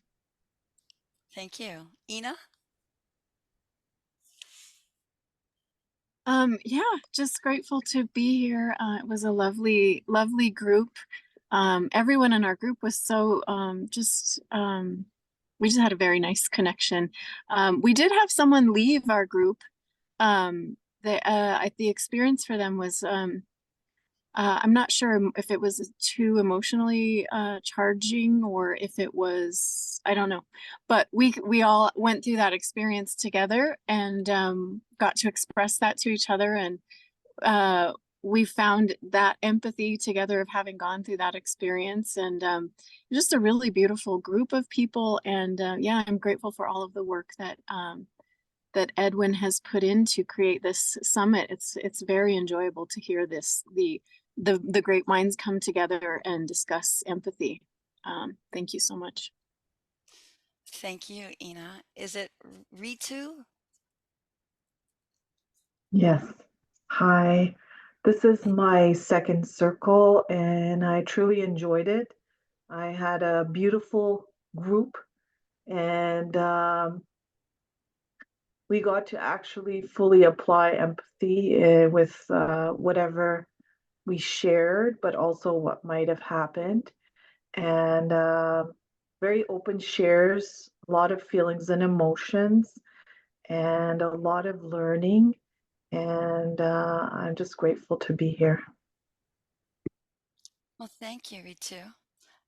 Helen? That was my first empathy circle, and I found it also to be very powerful. And what stood out the most to me was how rare it is to have someone just listen and reflect back that they have heard you. Most conversations, you can tell that the person is kind of hearing you and preparing what they're going to say next. And so it was a really novel experience to participate and witness so many people just being heard.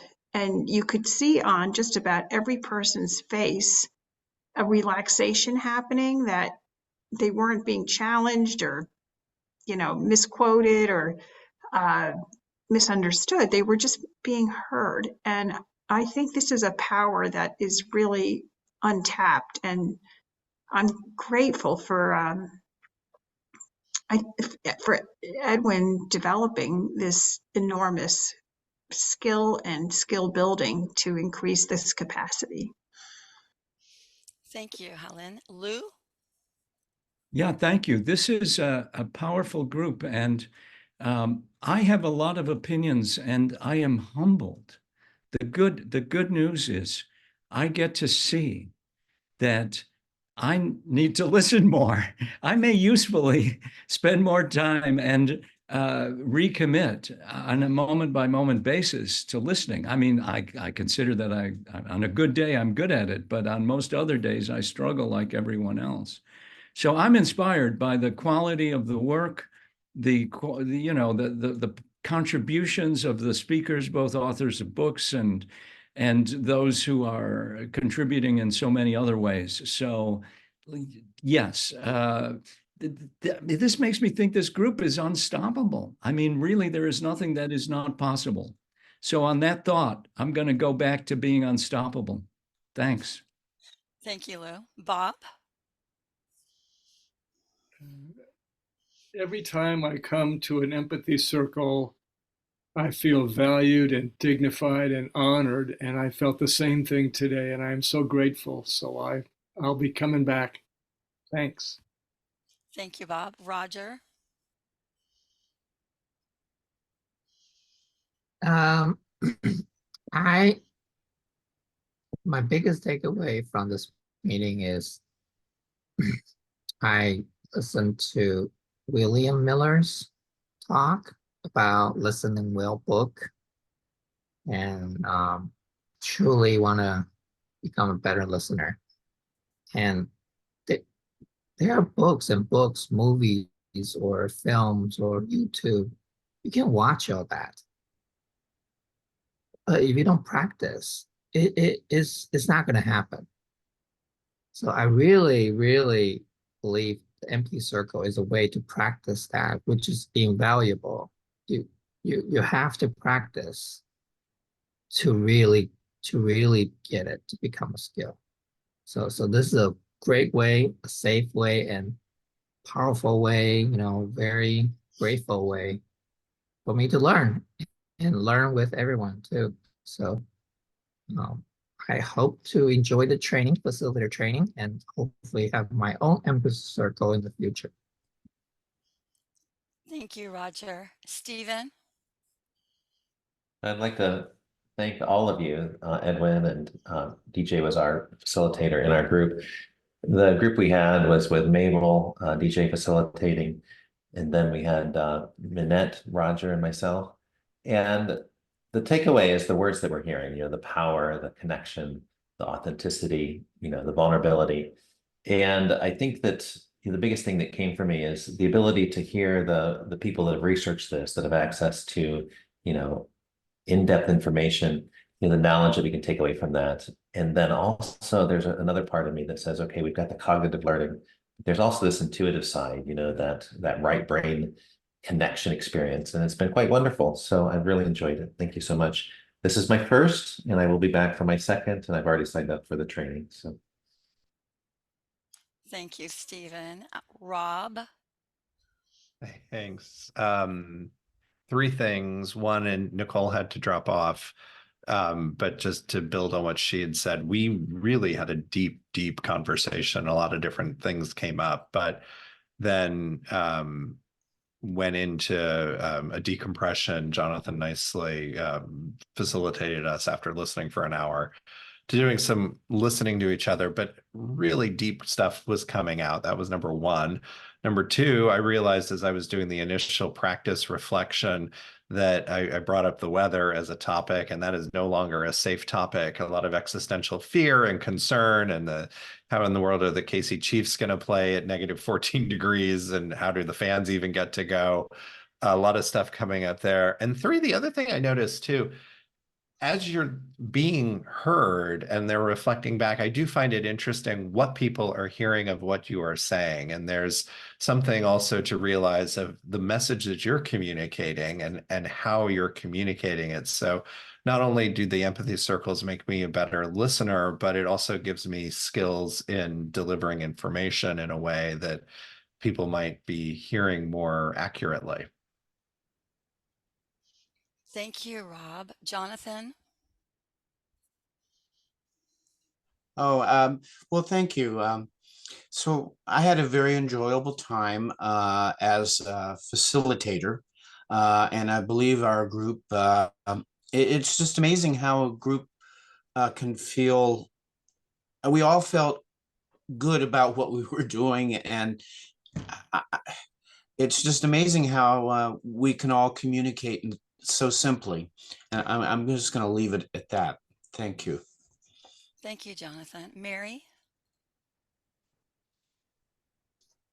You're muted. Yeah, I'm really enjoying the empathy circles and the speakers today.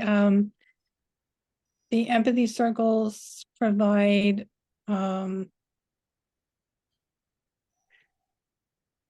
insight into what I'm thinking and feeling, and a connection to what other people are going through and experiencing. So I just really appreciate them, and I appreciate all of Edwin's work and all his supporters. Thank you, Mary. Thank you. Hope to You're see welcome. you next week. Shannon, are you able to participate and let us know? I am. My dog's here, so he just gets in the way, so I turned it off. But yes, I am so appreciative of the work that's happening here. During our share, it was really exciting to see how many people are excited about this work, and because the enthusiasm is there, just how far this can go. It's just, yeah, it's very exciting and hopeful too. And also to have all of these experts around is really amazing. Thank you, Shannon. Yeah. What about Valerie? Are you able to share, Valerie? Perhaps not. What about Michael Wang? Are you able to share?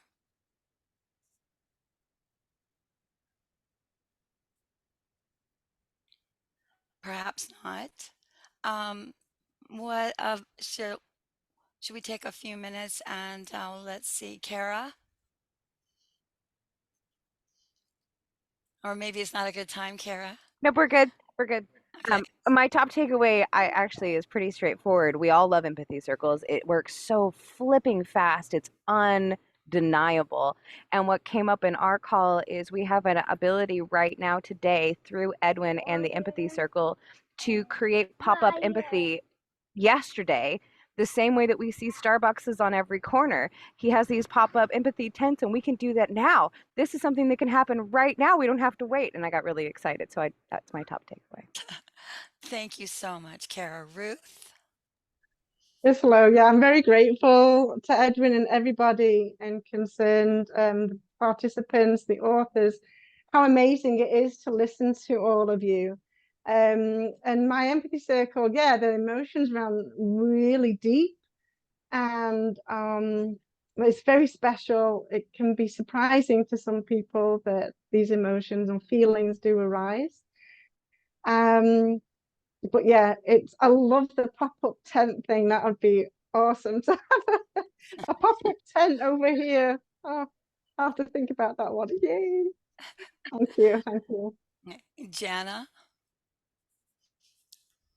Oh, I'm just really happy to be here, and I love empathy circles. And that's it. Bill? Well, one of the things that we had a chance to experience today was sitting together with people in silence. And that is an essential part of the empathy circle, in the sense that sometimes people come with a feeling that, oh, I have to be interesting or engaging or funny or something like that. That's certainly, guilty for me. But that it's okay to sit in silence, and that imparts the essential worth of the person. You don't have to do anything to be worthy. You're already worthy. And so sitting with silence, I think, is a real vivid experience of that. Thank you. Thank you so much, Bill.